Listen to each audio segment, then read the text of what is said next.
ಸದುಪದೇಶ ನಿಮಗೆ ಮೋಕ್ಷ ಪ್ರಯೋಜನ ಸಿದ್ಧಿಯಾಗುವುದಿಲ್ಲ.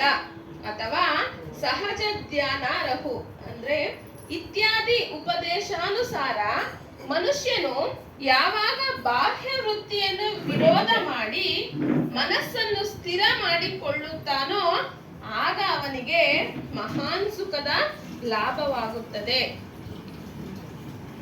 ಜ್ಞಾನ ದೇವತು ಕೈವಲ್ಯಂ ಇತಿ ಮೋಕ್ಷ ಕೇವಲ ಜ್ಞಾನದಿಂದಲೇ ಆಗುತ್ತೆ. ತಥಾಪಿ ಬಾಹ್ಯ ವೃತ್ತಿ ಉಳ್ಳವರಿಗೆ ಕೇವಲ ಜ್ಞಾನದ ಮಾತುಗಳಿಂದ ನಿಜಾತ್ಮ ಸುಖದ ಅನುಭವ ಆಗುವುದಿಲ್ಲ. ಆದ್ದರಿಂದ ಅಭ್ಯಾಸ ವೈರಾಗ್ಯ ಪೂರ್ವಕ ಮನಸ್ಸನ್ನು ನಿರೋಧ ಮಾಡಿಕೊಳ್ಳುವುದರಿಂದ ಬಾಹ್ಯ ಪದಾರ್ಥಗಳ ಇಚ್ಛೆ ಬಿಟ್ಟು ಹೋಗುತ್ತದೆ. ಚಿದಾತ್ಮನ ಅವಲಂಬನೆಯ ಸುಖವು ಪ್ರಾಪ್ತಿಯಾಗುತ್ತದೆ. ಇದರಿಂದ ಮಹಾತ್ಮರಿಂದ ಹೇಳಿದ ಒಂದು ದೃಷ್ಟಾಂತ ಹೇಳುತ್ತೇನೆ. ಯಾವುದೋ ನಗರದಲ್ಲಿ ಒಬ್ಬ ತೋಟಿಗನು ರಾಜನ ಮನೆಯಲ್ಲಿ ಪಾಯ್ಖಾನೆ ಎತ್ತಿಕೊಂಡು ಹೋಗುತ್ತಿದ್ದ. ದೈವ ಯೋಗದಿಂದ ಒಂದು ದಿನ ಯಾವಾಗ ಅವನು ಪಾಯ್ಖಾನೆ ಎತ್ತುವುದಕ್ಕೆ ಹೋದನೋ ಆಗ ರಾಣಿಯು ತನ್ನ ಸಿಂಹಾಸನದ ಮೇಲೆ ಕುಳಿತಿರುವುದನ್ನು ನೋಡಿಕೊಂಡನು. ನೋಡುತ್ತಲೇ ಅವನ ಮನಸ್ಸು ರಾಣಿಯ ಮೇಲೆ ಹೋಯಿತು ಮತ್ತು ಅವನು ಮನೆಗೆ ಹೋಗಿ ಸೇರಿದ. ಬರುತ್ತಲೇ ಅವನು ನೆಲದ ಮೇಲೆ ಬಿದ್ದು ಹೋದ ಮತ್ತು ತನ್ನ ಹೆಂಡತಿಯ ಸಂಗಡ ಹೀಗೆ ಹೇಳಿದ, ನಾನು ಈಗ 3-4 ದಿನಗಳಲ್ಲಿ ಸತ್ತು ಹೋಗುತ್ತೇನೆ. ಹೆಂಡತಿ ಯಾವಾಗ ಈ ವಿಷಯವನ್ನು ಕೇಳಿದಳೋ ಆಗ ಅವನು ಎಲ್ಲಾ ವಿಷಯವನ್ನು ಹೇಳಿದ. ಹೆಂಡತಿ ಹೇಳಿದಳು, ನೀವು ಧೈರ್ಯವಾಗಿರಿ, ನಾನು ಇದಕ್ಕೆ ಯಾವುದಾದರೊಂದು ಉಪಾಯವನ್ನು ಮಾಡುತ್ತೇನೆ. ಹೆಂಡತಿ ರಾಣಿಯ ಹತ್ತಿರ ಹೋಗಿ ಹೇಳಿದಳು, ನನ್ನ ಗಂಡನು ಸಾಯುತ್ತಾನೆ, ಇದಕ್ಕೆ ನೀವು ಏನಾದರೂ ದಾರಿ ತೋರಿಸಿ. ಗಂಡನ ಎಲ್ಲಾ ವಿಷಯವನ್ನು ತಿಳಿಸಿದಳು. ರಾಣಿ ಬಹಳ ಬುದ್ಧಿವಂತಳು. ಆಕೆ ಹೇಳಿದಳು, ನೀನು ನಿನ್ನ ಗಂಡನ ಸಂಗಡ ಹೇಳು, ಅವನು ಸಾಧು ವೇಷವನ್ನು ಹಾಕಿಕೊಂಡು ನದಿಯ ತೀರದಲ್ಲಿ ಕುಳಿತುಕೊಂಡು ಹಗಲು ರಾತ್ರಿ ನನ್ನ ಧ್ಯಾನ ಮಾಡಲಿ ಮತ್ತು ಯಾವ ಕಡೆಯೂ ಬಿಲ್ಕುಲ್ ನೋಡಬಾರದು. ಅಂತರ ಮನಸ್ಸಿನಲ್ಲಿ ನನ್ನನ್ನೇ ನೋಡಬೇಕು. ಕೆಲವು ದಿನಗಳ ನಂತರ ಅದೇ ಸ್ಥಳಕ್ಕೆ ಅವನ ಹತ್ತಿರ ನಾನು ಬರುತ್ತೇನೆ.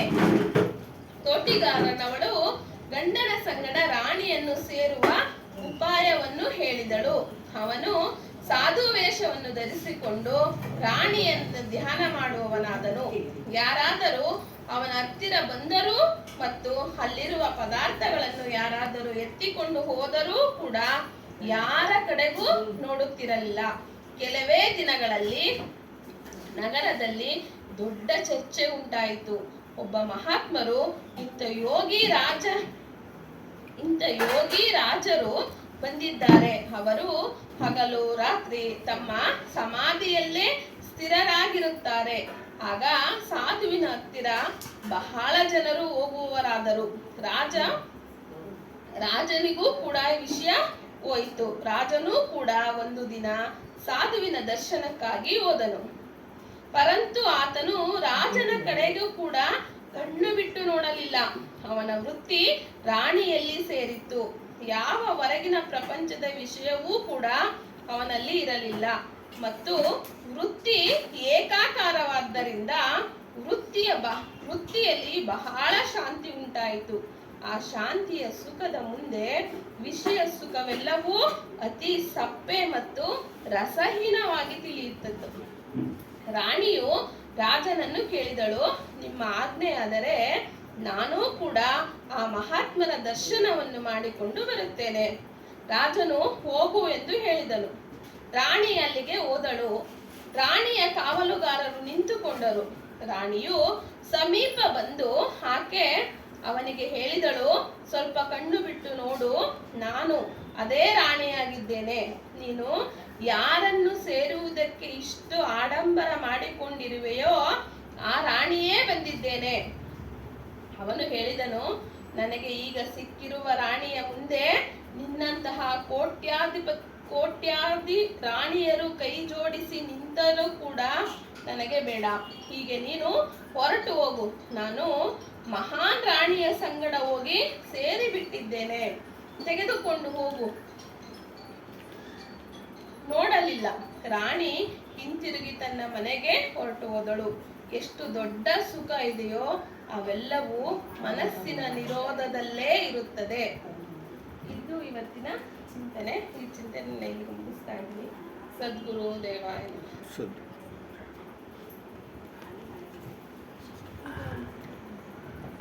ಧನ್ಯವಾದಗಳು ಶ್ರೀಮತಿ. ಶಾಂತಿ ದೇವಿದು ಅಂತ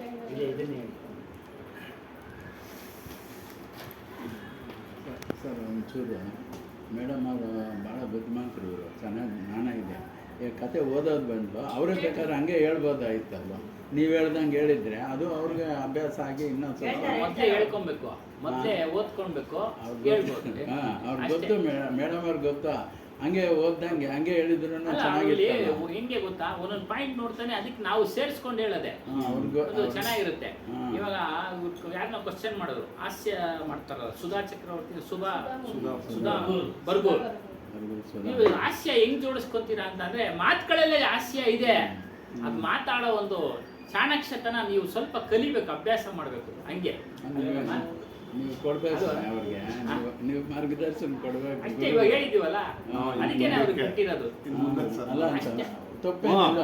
ಅದನ್ನ ನಾನು ಕೇಳಿದ್ದೆ ಶಾಂತಿ ದೇವಿ ವಿಚಾರದಲ್ಲಿ, ಅದನ್ನ ಹೇಳ್ತಾ ಇದ್ದೆ ನಾನು. ಹಂಗೆ ನೀವು ಹೇಳಿದ್ರಿ ಕತೆ.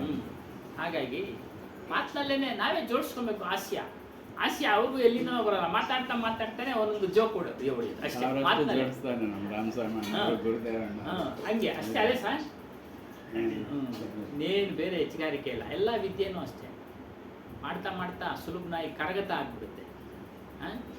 ಮಗ ಬಿಡ್ತಾ ಅವರು ಕಣ್ಣು ಮುಚ್ಕೊಂಡು ಮಗ ಬಿಡ್ತಾರೆ ಅಲ್ವಾ ಸುಮ್ಮನೆ. ಕಣ್ಣು ಮುಚ್ಕೊಂಡು ಕಾಡು ಹೊಡಿತಾರೆ. ಕಣ್ಣು ಮುಚ್ಕೊಂಡು ಗಾಡಿ ಓಡ್ಸಕ್ಕಾಗಲ್ಲ ಅಲ್ವಾ ಸುಮ್ಳೆ, ರಾಮ್ ಸುಮ್ಳೆ. ಕಣ್ಣು ಮುಚ್ಕೊಂಡು ಗಾಡಿ ಓಡಿಸಿ ಶಾಶ್ವತವಾಗಿ ಕಣ್ಣು ಮುಚ್ಕೊಂಡು ನೋಡಿದ್ರಾ? ಅದೇ ಕಣ್ಣು ಬಿಟ್ಕೊಂಡು ಓಡಿಸೋದ್ರೇನೆ ಹಂಗಾದದ್ದು. ಇವಾಗ ನಿನ್ ಕಣ್ಣು ಮುಚ್ಕೊಂಡು ಅಷ್ಟೇ. ಇವಾಗ ನೋಡಿ, ಅದು ಮಾತಿಗೆ ಸೇರಿಸಿದ್ರಲ್ಲ, ಅದೇ ಇನ್ನೇನಿಲ್ಲ. ಬೋಲಿಯೇ ಸಿ ಸತ್ನಾಮ ಜೈ.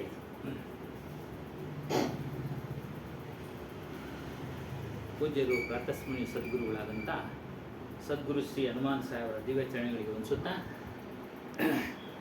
ಗುರು ಮಾತಾಜಿಯವರ ದಿವ್ಯ ಚರಣಗಳಿಗೆ ಹೊಂದಿಸುತ್ತಾ, ನೆರೆದಿರುವ ಎಲ್ಲ ಭಕ್ತಿ ಮಾತೆಯರಿಗೆ ಮನೆಗೆ ಹೊಂದಿಸುತ್ತಾ ಇದನ್ನು ಸತ್ಸಂಗ ಕಾರ್ಯಕ್ರಮ ಪ್ರಾರಂಭ ಮಾಡೋಣ. ವಿಷಯ ಶಬ್ದ ಕಿ ಮಹತ್ವ और उनका ಮೂಲ್ಯಾಂಕ. ಅಂದರೆ ಶಬ್ದಗಳ ಮಹತ್ವ ಮತ್ತು ಆ ಶಬ್ದಗಳ ವ್ಯಾಲ್ಯೂ ಎಷ್ಟು. ತೂಕವಾಗಿರ್ಬೇಕು ಮಾತು ಅಂತ ಹೇಳ್ತಾರಲ್ಲ, ಹಿಂದೆ ಅಂತ ಹೇಳೋರಲ್ಲ ಸೊಮ್ಮೆ. ಮಾತು ತೂಕವಾಗಿರ್ಬೇಕು, ಘನತೆ ಇರಬೇಕು ಮಾತಿನಲ್ಲಿ ಅಂತ. ಹಾಗೆ ಶಬ್ದ ಹಮಾರಾ ತು ಶಬ್ದ ಕಾ ಸುನಿ ಮತಿ ಜಾಹು सरक जो चाहो निज तत्व को तो शब्द ही लेहु परक. ಇದ್ರ ಭಾವಾರ್ಥ ಅಷ್ಟೇ. ಮನುಷ್ಯ, ನಾನು ನಿರ್ಣಯ ಶಬ್ದಗಳ ವಚನಗಳನ್ನು ಹೇಳ್ತಾ ಇದ್ದೀನಿ.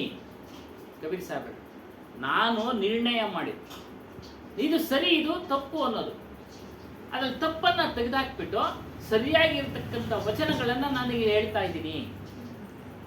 ನೀನು ಅದನ್ನು ತಿಳಿದುಕೊಳ್ಳೋ ಅಧಿಕಾರಿ ನೀನು ಆಗಿದೆಯಾ. ಬೇರೆ ಪ್ರಾಣಿಗಳು ಅವಕ್ಕೆ ಅಧಿಕಾರಿ ಇಲ್ಲ, ಅವು ತಿಳ್ಕೊಳ್ಳೋಕ್ಕೆ ಶಕ್ತಿ ಇಲ್ಲ, ಮನುಷ್ಯನೊಬ್ಬನಿಗೆ. ಅದಕ್ಕೆ ನೀನು ಅದನ್ನ ಕೇಳ್ತೀಯಾ, ಆದ್ರೆ ಜಾರ್ತಾ ಇದೆಯಾ, ಜಾರಬೇಡ. ಅವು ಹೇಳಿದ್ರಲ್ಲ ಮನಸ್ಸಿನ ಬಗ್ಗೆ. ಅದನ್ನ ಮನಸ್ಸಿಗೆ ನಾಟಿಸ್ಕೊಂಡು ಅದನ್ನ ಆಚರಣೆಗೆ ತಗೊಂಬ. आचरण करो. ನೋಡಿ, प्रत्युत उनका आचरण, उसका आचरण करो, उनका आचरण करो.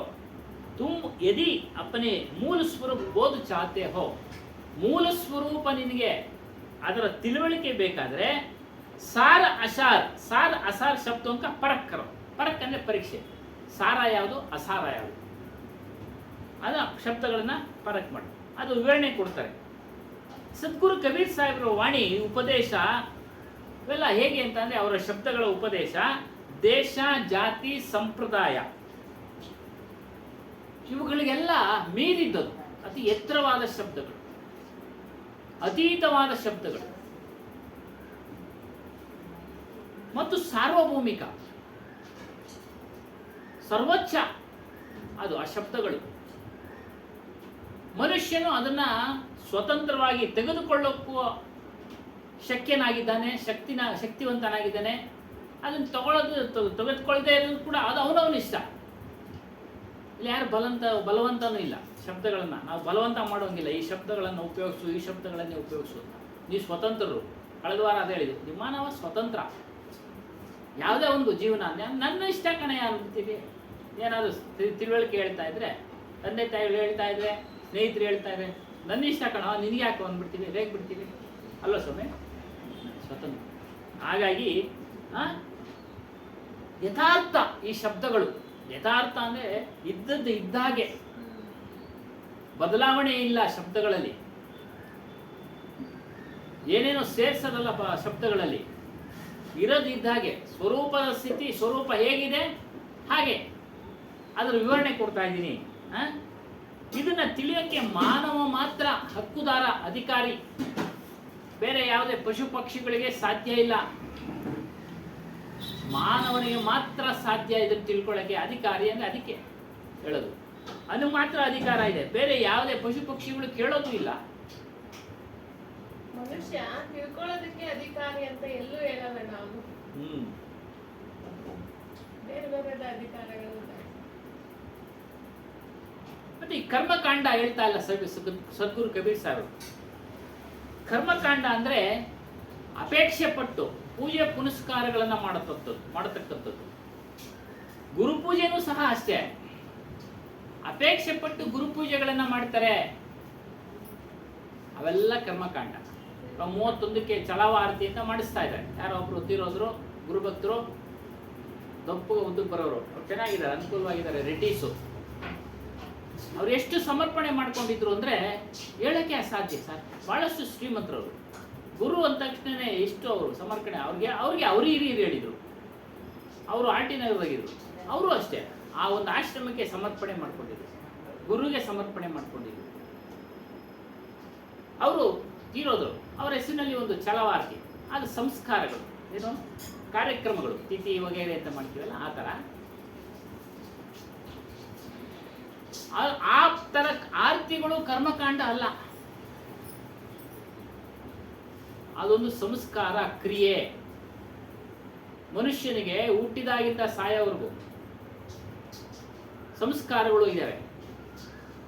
ಹೆಣ್ಣು ಗರ್ಭವತಿಯಾದಾಗ ಶ್ರೀಮಂತ ಸಂಸ್ಕಾರ, ಮಗು ಜನನವಾದಾಗ ನಾಮಕರಣ ಸಂಸ್ಕಾರ, ಅವನಿಗೆ ಕಿವಿ ಚುಚ್ಚೋದು, ಕೂದಲು ತೆಗೆಯೋದು, ಅದೆಲ್ಲ ಸಂಸ್ಕಾರಗಳು.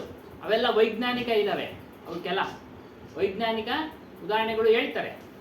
ಅದು ನಮಗೆ ಅದ್ರ ಬಗ್ಗೆ ಇಲ್ಲ. ಒಟ್ಟಿನಾಗ ವೈಜ್ಞಾನಿಕ ಉದಾಹರಣೆಗಳು ಉಂಟು. ಉಪನಯನ, ಜನವಾರ ಹಾಕೋದು, ಕೆಲವು ಜನಾಂಗದಲ್ಲಿ ಅದು ಸಂಪ್ರದಾಯ ಇಲ್ಲ, ಏನು ಮಾಡ್ಲಿಕ್ಕಾಗಲ್ಲ. ಅದು ಇದಂತೂ ಮಾಡ್ತಾರ, ನಾಮಕರಣ ಅದು ಇದು ಇತ್ಯಾದಿ ಮಾಡ್ತಾರೆ. ಮತ್ತೆ ಮರಣ ಹೊಂದಿದ್ರೆ ಅದಕ್ಕೂ ತಿಥಿ ಮಾಡ್ತಾರೆ, ಅದೊಂದು ಸಂಸ್ಕಾರ. ಈ ರೀತಿ ಅವೆಲ್ಲ ಸಂಸ್ಕಾರ. ಅದಕ್ಕೆ ಸ್ವಾಮಿಗಳು ಹೇಳ್ತಾ ಇದ್ರು, ಹನುಮಾನ್ ಸಾಹೇಬ್ರು ಗುರುಸ್ಥಾನಕ್ಕೆ ಬಂದಿದ್ದೆ, ಇಲ್ಲಿಗೆ ಬರ್ತಾ ಇದ್ದೀರಾ, ಯಾವುದೇ ಅಪೇಕ್ಷೆ ಇಟ್ಟು ಬರಬೇಡಿ ಅಂತ. ಅಪೇಕ್ಷೆ ಇಟ್ಟು ಗುರು ಪೂಜೆ ಮಾಡೋದು, ನನಗೆ ಹಂಗಾಗಬೇಕು ಹಿಂಗಾಗಬೇಕು ಅಂತ ಏನೂ ಅಲ್ಲ ಅಂದರೆ ಆ ಗುರುನ ಬೈಕೊಳ್ಳೋದು. ಅವ್ರೇನು ಸುಖ ಇಲ್ಲ,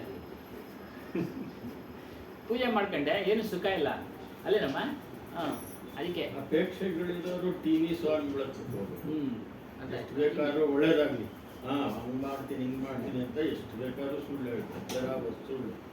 ಆನಂದ್ ಗುರುಜಿಗಳು ಅವರೆಲ್ಲ ಇರ್ತಾರಲ್ಲ, ಅವ್ರದ್ದು ಕಾರ್ಯಕ್ರಮ ಬಿಡಿ, ಅದು ನಾವು ವಿಚಾರ ಮಾಡೋದು ಬೇಡ. ಯಾಕಂದ್ರೆ ಶಬ್ದಗಳನ್ನ ವಿಚಾರ ಮಾಡಿ. ಈ ಕಬೀರ್ ಸಾಹೇಬರ ಈ ವಿಚಾರಗಳು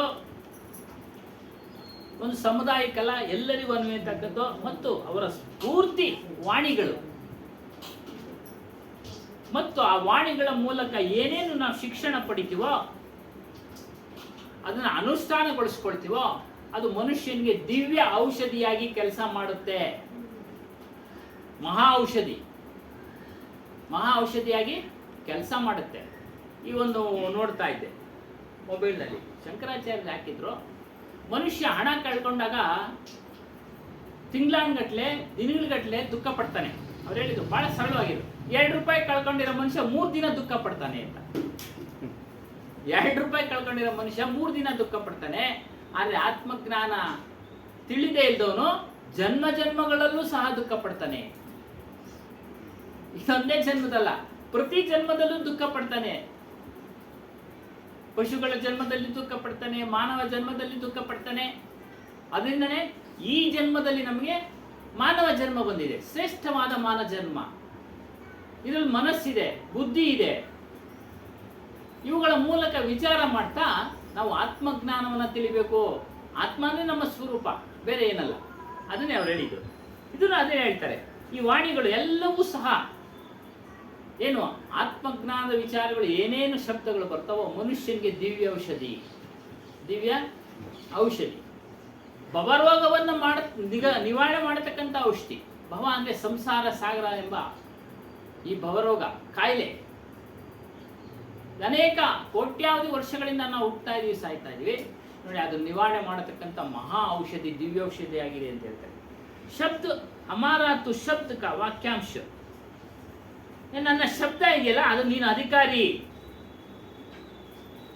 ಇದೆಲ್ಲ ಕಬೀರ್ ಸಾಹೇಬ್ರ ಮೂಲಕ ಏನೇನು ಅವರು ತಿಳಿಸ್ತಾ ಇದ್ದಾರೋ ಇಲ್ಲಿ ತಿಳಿತಾ ಇದ್ದೀವಿ ನಾವು. ಕಬೀರ್ ಸಾಹೇಬ್ ವಾಣಿಗಳು ಅದು ಅವ್ರಿಗೋಸ್ಕರ ಅಲ್ಲ, ಅವರು ಮಾಡಿಕೊಂಡ್ರು, ಬೇರೆಯವ್ರಿಗೂ ಸಹ ತಿಳಿಸ್ತಾ ಇದ್ದಾರೆ. ಅನುಭವ ಮಾಡಿ ಮಾಡಿ ಇದು ಸರಿ, ಇದಿಲ್ಲ, ಇದು ಸರಿಯಾಗಿದೆ, ಇದನ್ನು ತಗೊಳ್ಳಿ, ಇದನ್ನು ನೀವು ಧಾರಣೆ ಮಾಡ್ಕೊಳ್ಳಿ, ಈ ಶಬ್ದ ಧಾರಣೆ ಮಾಡ್ಕೊಳ್ಳಿ, ಆಚರಣೆ ಮಾಡಿ. ಅದು ಮುಂದೆ ಹೇಳ್ತಾರೆ ಆಚರಣೆದು. ಇದು ಪರಮ ಸತ್ಯ. ಇವ್ರ ಶಬ್ದಗಳು ಅಂದ್ರೆ ಪವಿತ್ರವಾದ ಸತ್ಯದಿಂದ ಕೂಡಿದೆ. ಸುಳ್ಳು ಒಂದು ಶಬ್ದನೂ ಇಲ್ಲ. ಕಬೀರ್ ಸಾಹೇಬ್ ಹುಡುಕಿದ್ರು ಸಿಗೋದಿಲ್ಲ, ಬೂದ್ ಕನ್ನಡಿ ಹಾಕಿ ಹುಡುಕಿದ್ರು ಸಿಗೋದಿಲ್ಲ. ಬೂದ್ ಕನ್ನಡಿ ಹಾಕಿ ಹುಡುಕಿದ್ರು ಒಂದು ಶಬ್ದ ಸುಳ್ಳು ಅನ್ನೋದು ಸಿಗೋದಿಲ್ಲ. ಶಬ್ದ ಸುಳ್ಳು ಅನ್ನೋದು ಸಿಗೋದಿಲ್ಲ. ಎಲ್ಲರದು ಆಗಿದೆ ಇದು ನೋಡಿ. ಅವ್ರ ವಿಚಾರ ತಿಳಿಸ್ತಾ ಇರೋದು, ಅವ್ರ ಶಬ್ದಗಳ ಮೂಲಕ ಏನು ಆತ್ಮಜ್ಞಾನ ತಿಳಿಸೋದು ಎಲ್ಲರಿಗೂ, ಜಾತಿ ಮತ ಪಂಥ ಭೇದ ಇಲ್ಲದೆ ಎಲ್ಲರೂ ಸಹ ತಿಳಿಬೋದು. ತಿಳಿಯಕ್ಕೆ ಅಧಿಕಾರಿಗಳು. ಕಳೆದ ವಾರ ಹೇಳಲ್ಲ, ವರ್ಣಭೇದ ನಾವೇ ತಿಳಿಬೇಕು. ಆತ್ಮಜ್ಞಾನ ನೀವೆಲ್ಲ ತಿಳಿದ್ರೆ ಪಾಪ ಅಂತೇಳಿ ಎಲ್ಲ ಪ್ರಚಾರ ಮಾಡಿಬಿಟ್ಟಿದ್ರು. ಶೂದ್ರರು ತಿಳಿಬಾರ್ದು, ಬ್ರಾಹ್ಮಣರು ಮಾತ್ರ ತಿಳಿಬೇಕು. ಈ ರೀತಿಯೆಲ್ಲ ಹಿಂದೆ ಪ್ರಚಾರ ಆಗಿತ್ತು. 100-200 ವರ್ಷಗಳ ಹಿಂದೆ. ಆಗಲೇ ಅದನ್ನು ತಿಳಿದಂತ ಮಹಾ 100 ಏನೋ ಅವ್ರ ಸಮಯದಲ್ಲಿ ಜೀವಿತಾವಧಿಯಲ್ಲಿ ಪ್ರಚಾರ ಆಗಿತ್ತು. ಹಾಗಾಗಿ ಯಾರು ತಿಳಿಯಕ್ಕೆ ಹೋಗ್ತಾ ಇಲ್ಲ, ವಿದ್ಯೆ ಕೊಡಿಸ್ತಾ ಇಲ್ಲ. ವಿದ್ಯೆ ಕೊಡಿಸದೇ ಇದ್ದಿದ್ದರ ಪರಿಣಾಮ ಅವ್ರು ಹೇಳ್ದಂಗೆ ಇವ್ರು ಕೇಳಬೇಕಾಗಿತ್ತು. ಯಾರು ಬ್ರಾಹ್ಮಣ ಸಂಪ್ರದಾಯವರು ಏನು ಹೇಳ್ತಾರೋ ಅದು ವೇದ ವಾಕ್ಯ ಆಗ್ಬಿಟ್ಟಿತ್ತು. ಶೂದ್ರರಿಗೆ, ಸೇವಕರಿಗೆ. ಶೂದ್ರ ಅಂದರೆ ಸೇವೆ ಮಾಡತಕ್ಕಂಥವ್ರು. ನೋಡಿ, ನಾವೆಲ್ಲ ಸೇವಕರು. ಹೇಗೆ ಸಮುದಾಯದ ರೀತಿಯಲ್ಲಿ ತೆಗೆದುಕೊಂಡ್ರೆ ನಾವು ನೇಗಿಯವರು ಬೇರೆಯವರಿಗೆ ಬಟ್ಟೆವನ್ನ ತಯಾರು ಮಾಡಿಕೊಡ್ತಾ ಇದ್ದೀವಿ, ಸೇವಕ ವೃತ್ತಿ. ಕುಂಬಾರ ಮಡಿಕೆ ಮಾಡಕ್ಕೆ ಕೊಡ್ತಾನೆ, ಸೇವಕ ವೃತ್ತಿ. ಒಕ್ಕಲಿಗ ಕೃಷಿ ಮಾಡ್ತಾನೆ, ಸೇವಕ ವೃತ್ತಿ. ಈ ರೀತಿಯಾಗಿ ಶೂದ್ರರು ಅಂತೇಳಿ ಡಿವೈಡ್ ಮಾಡಿದ್ರು. ಅವರಿಗೆ ಆತ್ಮಜ್ಞಾನದ ವಿಚಾರವನ್ನ ತಿಳ್ಕೊಳ್ಳಕ್ಕೆ ಅವಕಾಶ ಕೊಡ್ತಾ ಇರಲಿಲ್ಲ. ವಿದ್ಯಾಭ್ಯಾಸ ಮಾಡೋದಕ್ಕೆ ಅವಕಾಶ ಕೊಡ್ತಾ ಇರಲಿಲ್ಲ. ಅದರಿಂದ ತಿಳಿದುಕೊಳ್ಳೋರಿಗೆ ಶ್ರೋತ್ವಂಕಿ ಅಂದ್ರೆ ಯಾರು ತಿಳಿತಾರೋ ಅವ್ರಿಗೆ ತಿಳಿಸ್ತಾ ಇದ್ದಾರೆ. ಯಾರು ತಿಳಿಬೇಕು ಅಂತಾರೆ, ಎಲ್ರಿಗೂ ತಿಳಿಬೋದು, ತಿಳಿಯಕ್ಕೆ ಬರೋರು ತುಂಬಾ ಕಡಿಮೆ ಅಂತ ಅವ್ರಿಗೆ ಹೇಳ್ತಾ ಇದ್ದಾರೆ. ಏನು, ನನ್ನ ಶಬ್ದಗಳನ್ನ ನೀವು ಕೇಳಿ ಜಾರಬೇಡಿ. ಅಂದ್ರೆ ಇದು ನನ್ನ ಕೈಯಲ್ಲಿ ಮಾಡ್ಲಿಕ್ಕಾಗಲ್ಲ, ಇದೆಲ್ಲ ನನ್ನ ಅಂತೇಳಿ ಭಾವಿಸ್ಬಿಟ್ಟು ದೂರ ಹೋಗ್ಬೇಡಿ. ಜಾರದಂದ್ರೆ ಇನ್ನೇನು, ನನ್ನ ಕೈನಲ್ಲಿ ಆಗಲ್ಲಪ್ಪ, ನಾನು ಪಾಪಿ, ಅದನ್ನ ತಿಳ್ಕೊಳ್ಳೋ ಅಷ್ಟು ಯೋಗ್ಯತೆ ಇಲ್ಲ, ಈ ಥರ ಎಲ್ಲ ಭಾವಿಸ್ಬೇಡಿ. ಅದಕ್ಕೆ ಅವ್ರು ಮೊದಲೇ ಹೇಳಿದ್ದು ಅಧಿಕಾರಿ ಅಂತ. ನೀನೇ ಯಾವ ಜಾತಿ ಆಗಲಿ, ಯಾವ ಸಂಪ್ರದಾಯವನ್ನೇ ಆಗಲಿ, ಯಾವ ಧರ್ಮದವನೇ ಆಗಲಿ, ಮಾನವ ಕುಲ ಅಷ್ಟೇ ಅವ್ರು ಮಾನವ ಕುಲ ಉದ್ಧಾರಕ್ಕೆ ಅವ್ರು ತಿಳಿಸಿರೋದು. ನೀನು ಜಾರಬೇಡ. ಆದರೆ ಹೇಳೋ ಶಬ್ದಗಳನ್ನ ವಿಚಾರ ಮಾಡಿ ಧಾರಣೆ ಮಾಡಿಕೊಂಡು ಆಚರಣೆ ಮಾಡಬೇಕು, ಅನುಷ್ಠಾನ ಮಾಡಬೇಕು. ಆಚರಣೆ ಮಾಡಬೇಕಾದ್ರೆ ತ್ಯಾಗದ ಅವಶ್ಯಕತೆ ಇದೆ. ಕೆಲವೊಂದನ್ನ ಬಿಡಬೇಕು. ಹೇಳ್ತೀವಲ್ಲ, ಕಾಮ, ಕ್ರೋಧ, ಲೋಭ, ಮೋಹ, ಮದ, ಮತ್ಸರ ಇವುಗಳನ್ನೆಲ್ಲ ಬಿಡು ಅಂತ ಹೇಳ್ತೀವಿ ಅಲ್ವರಾ? ಹೇಳ್ತಾರೆ,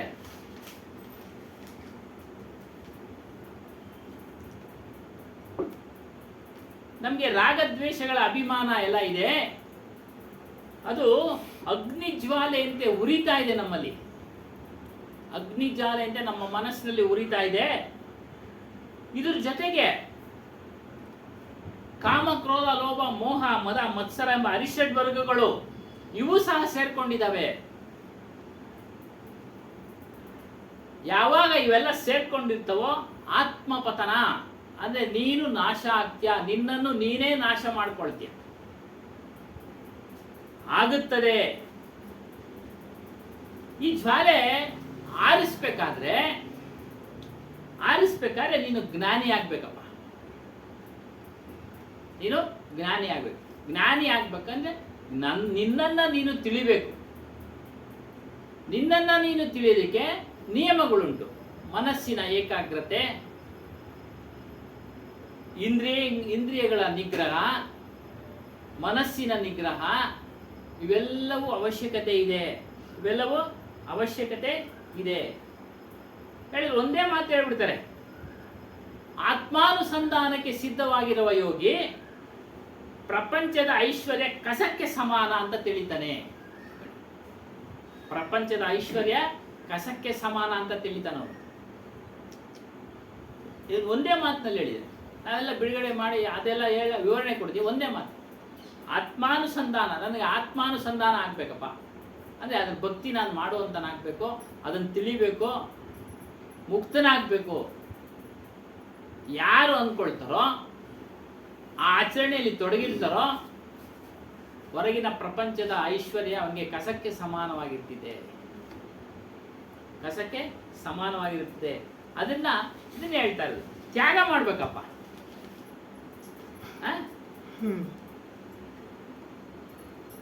ಪ್ರತಿಯೊಬ್ಬ ಮನುಷ್ಯನಲ್ಲಿ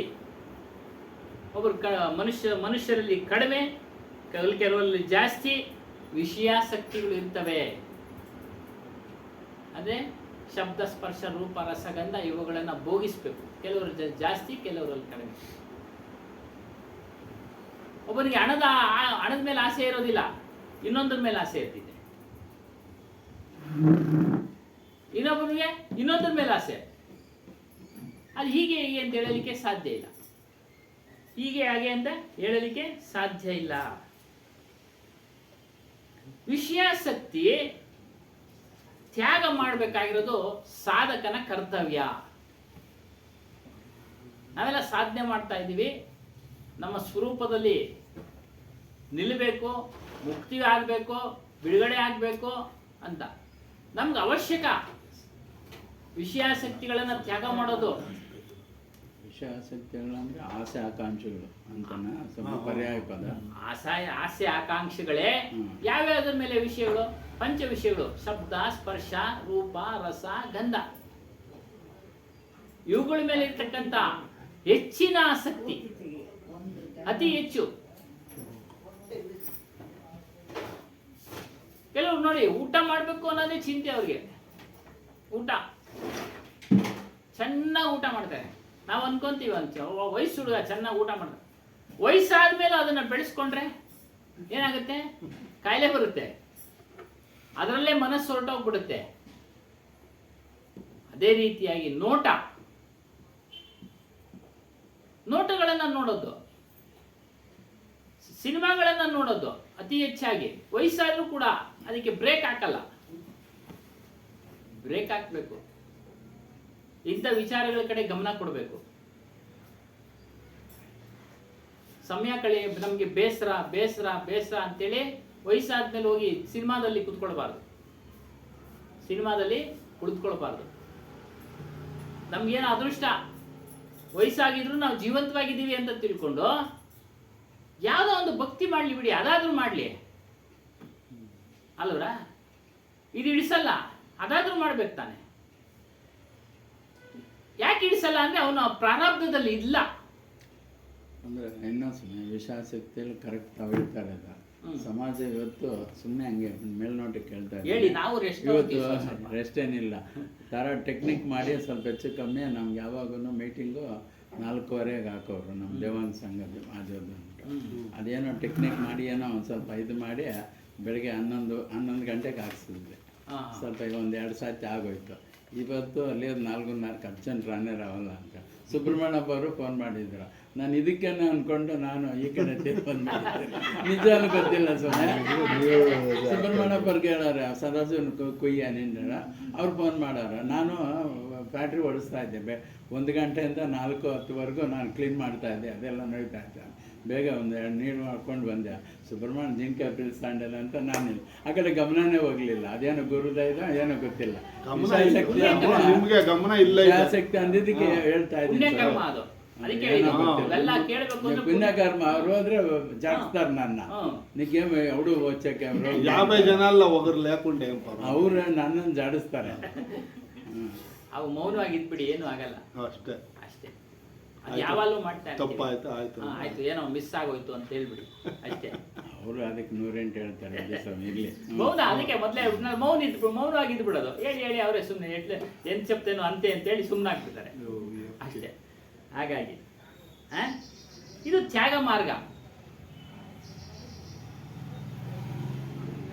ಇವುಗಳನ್ನ ಗೆಲ್ಲುವುದರ ಜೊತೆ ಮುಂದೇನೋ ಇದೆ ಇನ್ನ ವಿಚಾರಗಳು ಅಂತ ಹೇಳ್ತಾ ಇದ್ದಾರೆ. ಮುಂದೇನೋ ಇದೆ ಅಂತ ವಿಷಯಾಸಕ್ತ ನಾವು ಹೇಳಿದ್ವಿ, ಕಾಮಭೋಗಗಳನ್ನೆಲ್ಲ ತ್ಯಾಗ ಮಾಡಬೇಕು ಅಂತ. ಇನ್ನೂ ವಿಚಾರಗಳಿದಾವೆ. ಮಾನ್ ಬಡಾಯಿ ಅಂದ್ರೆ ನನ್ನ ಮೇಲೆ ನನಗೆ ಅಭಿಮಾನ, ಬೇರೆಯವರು ಕೊಡತಕ್ಕಂಥ ಪ್ರೀತಿ, ಅಭಿಮಾನ, ಇವೆಲ್ಲವೂ ಸಹ ಮನುಷ್ಯನನ್ನ ಕಟ್ಟಾಕ್ಬಿಡುತ್ತೆ. ನನ್ನ ದೊಡ್ಡಸ್ತಿಗೆ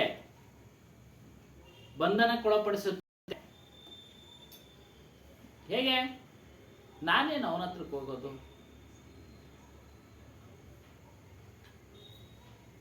ಮತ್ತೆ ನಾನೇನು ಆ ಸ್ವಾಮಿಗಳ ಕಾಲಿಗೆ ಬೀಳೋದು? ಅದಕ್ಕೇನೆ ಕಬೀರ್ ಸಾಹೇಬರು ಬಂದಗಿ ಹೇಳ್ಕೊಟ್ಬಿಟ್ರು. ಕೆಲವರಲ್ಲಿ ಅಭಿಮಾನ ಇರುತ್ತೆ, ಮಾಡ್ಲಿಕ್ಕಾಗಲ್ಲ, ದೊಡ್ಡವರಾಗಿರ್ತಾರೆ. ಹಾಗೇನು ಮಾಡಿದ್ರು, ಸಾಹೇಬ್ ಬಂದಿಗೆ ಮಾಡ್ಕೊಡಿ ಸಾಕು. ಸಾಹೇಬ್ ಬಂದಿಗೆ ದೊಡ್ಡ ಕಾಲಿಗೆ ಬಿದ್ದರೆ ಏನು ತಪ್ಪೇನಿಲ್ಲ ಸ್ವಾಮಿ, ಅದ್ರಲ್ಲಿ ತಪ್ಪೇನಿಲ್ಲ. ಯಾರೇ ಆಗಿರಲಿ, ಅವರು ಯಾರೇ ಆಗಿರಲಿ, ಯಾವುದೇ ಸಂಪ್ರದಾಯದವರಾಗಿರಲಿ, ಅವಕಾಶ ಸಿಕ್ಕಿದಾಗ ನಾವು ಮಾಡ್ಕೊಳ್ಬೇಕು. ಅದು ನಮ್ಮ ಪುಣ್ಯ, ಅದು ನಮಗೆ ಪುಣ್ಯ ಪ್ರಾಪ್ತಿ ಆಗುತ್ತೆ. ಈ ಮಾರ್ಗಕ್ಕೆ ಸಹಕಾರಿಯಾಗುತ್ತೆ, ಅದು ಮಾರ್ಗಕ್ಕೆ ಸಹಕಾರಿಯಾಗುತ್ತೆ. ಅಭಿಲಾಷ್ ಸಾಹೇಬರು ಯಾವುದೇ ಮಹಾತ್ಮರನ್ನ ಅಗೌರವದಿಂದ ನೋಡಿ ಅಂತ ಎಲ್ಲೂ ತಿಳಿಸಿಲ್ಲ. ಒಂದು ರಾಮ ಪೂಜೆ ಮಾಡ್ತಾನ, ಪೂಜೆ ಮಾಡ್ತಾನ, ಬೇರೆ ಯಾವುದೇ ಪೂಜೆ ಮಾಡಲಿ, ಆಗಿದ್ರೆ ಅವರನ್ನು ಗೌರವಿಸಿ, ಅವರನ್ನು ಸಹ ಗೌರವಿಸಿ. ಕಬೀರ್ ಪಂಥನೇ ಅಂತ ಹೇಳಿಲ್ಲ ಅವರು. ನೋಡಿ, ಕಬೀರ್ ಪಂಥನೇ ಅಂತ ಹೇಳಿಲ್ಲ, ಕಬೀರ್ ಪಂಥದವ್ರನ್ನೇ ಗೌರವಿಸ್ಬೇಕು ಅಂತೇನು ಹೇಳಿಲ್ಲ. ಅದು ನಮಗೆ ಶ್ರೇಯಸ್ಕರ, ಒಳ್ಳೆ ನಮಗೆ. ಹಾಗೇನೆ ಏನ್ ಮಾಡ್ತಾರೆ, ಶರಣಕ್ಕೆ ನಮಸ್ಕಾರ ಮಾಡ್ಕೊಳ್ತಾರೆ, ಶರಣಕ್ಕೆ ನಮಸ್ಕಾರ ಮಾಡ್ಕೊಳ್ತಾರೆ. ನಾವು ಏನು ಅದರಲ್ಲಿ ತಪ್ಪು, ನಮಗಿನ್ನ ದೊಡ್ಡವರು. ಮೊನ್ನೆ ಸಿದ್ಧಾರೂಢ ಹೋಗಿದ್ದೆ, ದೊಡ್ಡ ಅವರೆಲ್ಲ ಮಾಡ್ಕೊಳ್ಬೇಕು. ನಾನು ಗುರು ಆಗ್ಬಿಟ್ಟಿದ್ದೀನಿ ಅಂತೇಳಿ ನಮ್ಗೆ ಹೆಚ್ಚಿಗೆ ಇಲ್ಲ. ನಾನು ಸೇವಕ ಅಷ್ಟೇ, ನಾನು ಗೌರವ ಅಷ್ಟೇ ಸ್ವಾಮಿ. ನಮಸ್ಕಾರ ಮಾಡ್ಕೊಂಡ್ರೆ ಯಾರೋ ಕೆಲವರು ಹೇಳ್ತಾರೆ ಏನು ಅವನಿಗೆ, ಆದರೆ ನಮಗೆ ಒಳ್ಳೇದಾಗುತ್ತೆ. ನಮಗೆಲ್ಲ ಒಳ್ಳೇದಾಗಿದೆ, ಅದರಿಂದ ಹೇಳ್ತಾರೆ ಈ ಅಭಿಮಾನ, ಪ್ರತಿಷ್ಠೆ, ಪ್ರತಿಷ್ಠೆ, ಇದರ ಮೋಹ ಇದೆ ಮನುಷ್ಯನಿಗೆ. ಮಾನ ಬಡಾಯಿ ಪ್ರತಿಷ್ಠೆ, ನನ್ನನ್ನು ಗೌರವಿಸಬೇಕು, ನಾನು ಪ್ರತಿಷ್ಠಾವಂತನೋ, ಅಂತಸ್ತುಳ್ಳವನೋ, ಇದ್ರ ಮೋಹ ಇದೆ ನೋಡಿ. ಇದನ್ನು ಸಹ ತ್ಯಾಗ ಮಾಡಬೇಕು ನಾವು. ವಿಷಯಾಸಕ್ತಿಗಳನ್ನ ತ್ಯಾಗ ಮಾಡೋದ್ರ ಜೊತೆಗೆ ಈ ಮೋಹವನ್ನ ತ್ಯಾಗ ಮಾಡಬೇಕು. ಮೋಹವನ್ನ ತ್ಯಾಗ ಮಾಡಬೇಕು. ಅದಕ್ಕೆ ಹೇಳ್ತಾರೆ, ಒಂದು ಉದಾಹರಣೆ ಕೊಡ್ತಾರೆ. ಈ ಊಟದ ವಿವರಣೆ ಕೊಟ್ರೆ, ನಾನು ಊಟ ಮಾಡ್ಕೊಂಬಂದು ಅದ್ರ ವಿವರಣೆ ಕೊಟ್ರೆ ನಿಮ್ಗೆ ತೃಪ್ತಿ ಆಗೋದಿಲ್ಲ. ನೀವು ಊಟ ಮಾಡಬೇಕು ತೃಪ್ತಿ ಆಗೋದಕ್ಕೆ. ನೀವು ಊಟ ಮಾಡಬೇಕು. ಅದೇ ರೀತಿ ಉಪದೇಶ ಕೇಳಿದ್ರೆ ಸಾಲದು, ಆಚರಣೆಯಲ್ಲಿ ತೊಡಗಿಸಿಕೊಳ್ಬೇಕು. ಆಚರಣೆಯಲ್ಲಿ ತೊಡಗಿಸಿಕೊಳ್ಬೇಕು. ಆಗ ಮಾತ್ರ ಆ ಒಂದು ಸಂತೋಷದ ಸುಖ ನಮಗೆ ಸಿಗುತ್ತೆ ನೋಡಿ. ಆ ಉದಾಹರಣೆ ಕೊಟ್ಟರು, ಆ ಉದಾಹರಣೆಗೂ ಹೋಲಿಕೆ ಆಗುತ್ತೆ. ಏನೋ ಅವನು ಇಷ್ಟಪಟ್ಟ ಒಬ್ಬ ರಾಣಿನ ನೋಡ್ಬಿಟ್ಟು ಅವನು ಕೆಳ ಜಾತಿಯವನು ಅಲ್ವರ, ಪಾಯ್ಖಾನೆ ಕ್ಲೀನ್ ಮಾಡತಕ್ಕಂಥವನು, ಅವನಲ್ಲಿ ಆಕೆಯಲ್ಲಿ ಅಲ್ವರ, ಅದು ಸಿಗೋ ಚಾನ್ಸಸ್ಸೇ ಇಲ್ಲ, ಆಕೆ ಸಿಗೋ ಅವಕಾಶನೇ ಇಲ್ಲ ಜೀವನದಲ್ಲಿ ಅವನಿಗೆ. ಅವಳು ರಾಣಿ ಜ್ಞಾನಿ, ಅವಳೇನು ಮಾಡಿದ್ಲು, ಒಂದು ಉಪಾಯ ಹೇಳಿ ಕಳಿಸಿದ್ಲು. ಅವಳು ಗೊತ್ತಿತ್ತು, ನಾನು ಅವನ ಕೈಗೆ ಸಿಗೋ ಅವಕಾಶ ಇಲ್ಲ, ಆದರೆ ಇವನಿಗೆ ತಿಳುವಳಿಕೆ ಕೊಡೋಣ, ಜ್ಞಾನ ಕೊಡೋಣ ಅಂತೇಳಿ ಉಪಾಯ ಹೇಳಿದ್ಲು. ಸಾಧು ವೇಷ ಅಂತ ಧರಿಸಿ ಧ್ಯಾನ ಮಾಡುವಂತನಾಗು ನನ್ನನ್ನೇ ಅಂತ ಹೆಂಡತಿ ಕೈನಲ್ಲಿ ಹೇಳಿ ಕಳಿಸಿದ್ಲು. ಅದೇ ರೀತಿ ಮಾಡ್ದ. ಕೊನೆಗೆ ಏನಾಯ್ತು, ಅವನಿಗೆ ಏಕಾಗ್ರತೆ ಬಂದ್ಬಿಡ್ತು. ಏಕಾಗ್ರತೆಯಿಂದ ಏನಾಯ್ತು, ಅವನಲ್ಲೇ ಅವನು ಸ್ವರೂಪದಲ್ಲಿ ಧ್ಯಾನ ಮಾಡುವಂತನಾದ. ಆವಾಗ ಏನಾಯ್ತು ಹೇಳ್ತಾನಲ್ಲ, ಬೇಕಾದಷ್ಟು ರಾಣಿಯರು ಬಂದು ಹೋಗಿದ್ರೆ ಅವರ ಅವಶ್ಯಕತೆ ಇಲ್ಲ ನನಗೆ, ನಿನ್ನ ಅವಶ್ಯಕತೆನೂ ಇಲ್ಲ ನನಗೆ, ಸುಖ ಏನು ಬೇಕಾಗಿಲ್ಲ ಅಂತ ಹೇಳಿದೆ. ಅದಕ್ಕೆ ಆ ಸಂತೋಷ ಸಿಕ್ತು ನೋಡಿ, ಅಲ್ಲಿ ಸಂತೋಷ ಸಿಕ್ತು. ಅದೇ ಆಚರಣೆ ಮಾಡಬೇಕು. ಆಚರಣೆ ಮಾಡಿದ್ರೆ ಖಂಡಿತ ಆಗುತ್ತೆ. ಜೋ ಚಾಹೋ ನಿಜ ತತ್ವಕ್ಕೂ ತೋ ಶಬ್ದ ಈ ಲೇಹು ಪರ. ನಿಜ ತತ್ವ ಇದು ಬಹಳ ಮಹತ್ವಪೂರ್ಣವಾದ ಶಬ್ದ. ತತ್ವ ಅಂತ ಏನಕ್ಕೆ ಹೇಳ್ತಾರೆ ಅಂದ್ರೆ, ಯಥಾರ್ಥ ಇರೋವಂಥದ್ದು. ತತ್ವ ಎಂಬ ಪದಕ್ಕೆ ಅರ್ಥ ಹಲವಾರು ಉಂಟು. ವಸ್ತು ಅಂತಾರೆ, ಮತ್ತು ವಾಸ್ತವಿಕತೆ ಇಲ್ಲಲ್ಲಿ ಯಥಾರ್ಥಕ್ಕೆ ಅಂತಾರೆ. ಅದ್ಯಾವುದು ಅಂದ್ರೆ ನಿಮ್ಮ ಸ್ವರೂಪ. ಇನ್ನೇ ನಮ್ಮ ಸಣ್ಣೂರಲ್ಲಿ ಹೇಳ್ತಾ ಇದ್ದು ನೆನಪು, ಹಿರಿಯರು ಯಾರಾದರೂ ತೀರೋದ್ರೆ ಅವ್ರಿಗೆ ತೀರೋದ್ರು ಅಂತ ಹೇಳ್ತಾ ಇರಲಿಲ್ಲ. ಕೆಲವರು ಜ್ಞಾನಿಗಳಿಗೆ ವಸ್ತು ಹೊರಟೋಯ್ತು ಅದೇ ಸತ್ತೋಗಿದ್ದಾನೆ ಅಂತ ನೋಡಿ. ಇನ್ನ ನೆನಪಿದೆ ಸಣ್ಣೂರಿನಲ್ಲಿ ಕೇಳಿದ ಮಾತುಗಳು. ವಸ್ತು ಹೊರಟೋಯ್ತು ನೋಡಿ, ಅದೇ ಇಲ್ಲಿ ಹೇಳಿದ್ದು. ವಸ್ತು ಅಂದ್ರೆ ನಮ್ಮ ಸ್ವರೂಪ. ನಮ್ಮ ಸಂಬಂಧಿಕರಲ್ಲೇ ಅವರೆಲ್ಲ ದೀಕ್ಷೆ ಪಡೆದವರು. ನಮ್ಮ ಚಿಕ್ಕಮ್ಮ, ಅವರಮ್ಮ, ಅವರೆಲ್ಲ ಅವ್ರು ಕೊನೆಗಾಲ ಹಾಸಿಗೆ ಹಿಡಿದ್ರು. ಇನ್ನೇನು ಇವತ್ತೇ ನಾಳೆ ಅನ್ನೋಂಗೆ ಇತ್ತು ಸ್ಥಿತಿ. ನಮ್ಮ ತಾಯಿ, ನಮ್ಮ ಚಿಕ್ಕಮ್ಮ ಅವರು ಕುಳಿತಿದ್ರು. ಇವಾಗ ಹೋಗುತ್ತೋ, ಆಗ ಹೋಗುತ್ತೋ, ಈಗ ಹೋಗುತ್ತೋ. ಒಂದಿನ ಅಲ್ಲ ಆಗೋಯ್ತು. ಒಂದಿನ ಅಲ್ಲ ಆಗೋದಾಗ ನಮ್ಮ ತಾಯಿ ಹೇಳ್ತಾ ಇದ್ರು, ಅದಿನ್ನ ಹೋಗಲ್ಲ, ಇವತ್ತೇನೆ, ನಾಳೆನೋ ನಾಳೆದ ಹೋಗುತ್ತೆ, ನಡಿಯೇ ಅಂತ ಎಂದ್ರಂತೆ. ತಕ್ಷಣ ಅವ್ರಿಗೆ ಆ ಸ್ಥಿತಿನಲ್ಲಿ ಇದ್ದವ್ರಿಗೆ ಎಚ್ಚರ ಆಗ್ಬಿಟ್ಟು, ಇಲ್ಲಮ್ಮ ನಾನು ಹೋಗ್ಬಿಡ್ತೀನಿ ನೋಡಿ, ಅವ್ರ ಸಾಧನೆ ಹೆಂಗಿದೆ, ನಾನು ಹೋಗ್ಬಿಡ್ತೀನಿ, ಕಾಯಿಸಲ್ಲ ಇಲ್ಲ ನೋಡಿ, ಅದು ಸಾಧನೆ. ಹೊಟ್ಟೋಯ್ತ ತಕ್ಷಣನೇ ನಾನು ಹೋಗ್ಬಿಡ್ತೀನಿ, ಕಾಯಿಸಲ್ಲ ಇನ್ನು, ಆಗೋಯ್ತು. ವಸ್ತು ಇದು ಕೈವಲ್ಯ ಅಂತ ಪದ ಯೂಸ್ ಮಾಡ್ತಾರೆ ಸ್ವಂತವ್ರ ಮೇಲೆ ಕೆಲವರು. ಒಳ್ಳೆ ಪದ ಅಂತ ಹೇಳ್ಬಿಟ್ಟು ಅಂದರೆ ಅದರ ಯಾಕೆ ಮಾಡ್ತಾರೆ? ಕೈವಲ್ಯ ಅಂದರೆ ಮುಕ್ತಿ. ಇನ್ನೇನಿಲ್ಲ ಅರ್ಥ. ಹ್ಮ್. ಬಿಡುಗಡೆ ಆದ್ರೂ ಇಲ್ಲಿಂದ ಮುಕ್ತಿ ಸ್ಥಾನ ಸೇರಿದ್ರು ಅಂತ,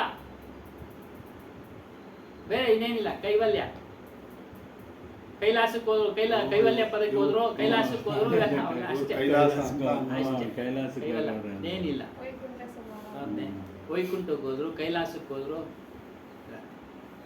ಈ ರೀತಿ ಆ ನಿಜ ತತ್ವ ಅದು ನಿಮ್ಮ ಸ್ವರೂಪ. ಅದನ್ನ ಬಿಟ್ಟು ಬೇರೆ ಎಲ್ಲ ಪರತತ್ವ.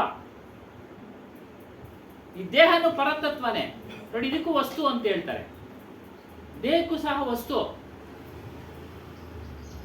ಆದ್ರೆ ಹೆಸರು ಕೊಟ್ಟವ್ರೆ, ಕೈ ಕಾಲು ಎಲ್ಲ. ಆದ್ರೆ ಇದು ಬೇರೆ.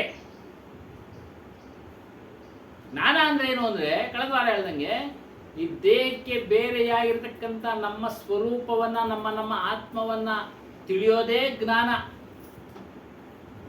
ನೋಡಿ. ಇದು ನಿಜವಾದ ಜ್ಞಾನ.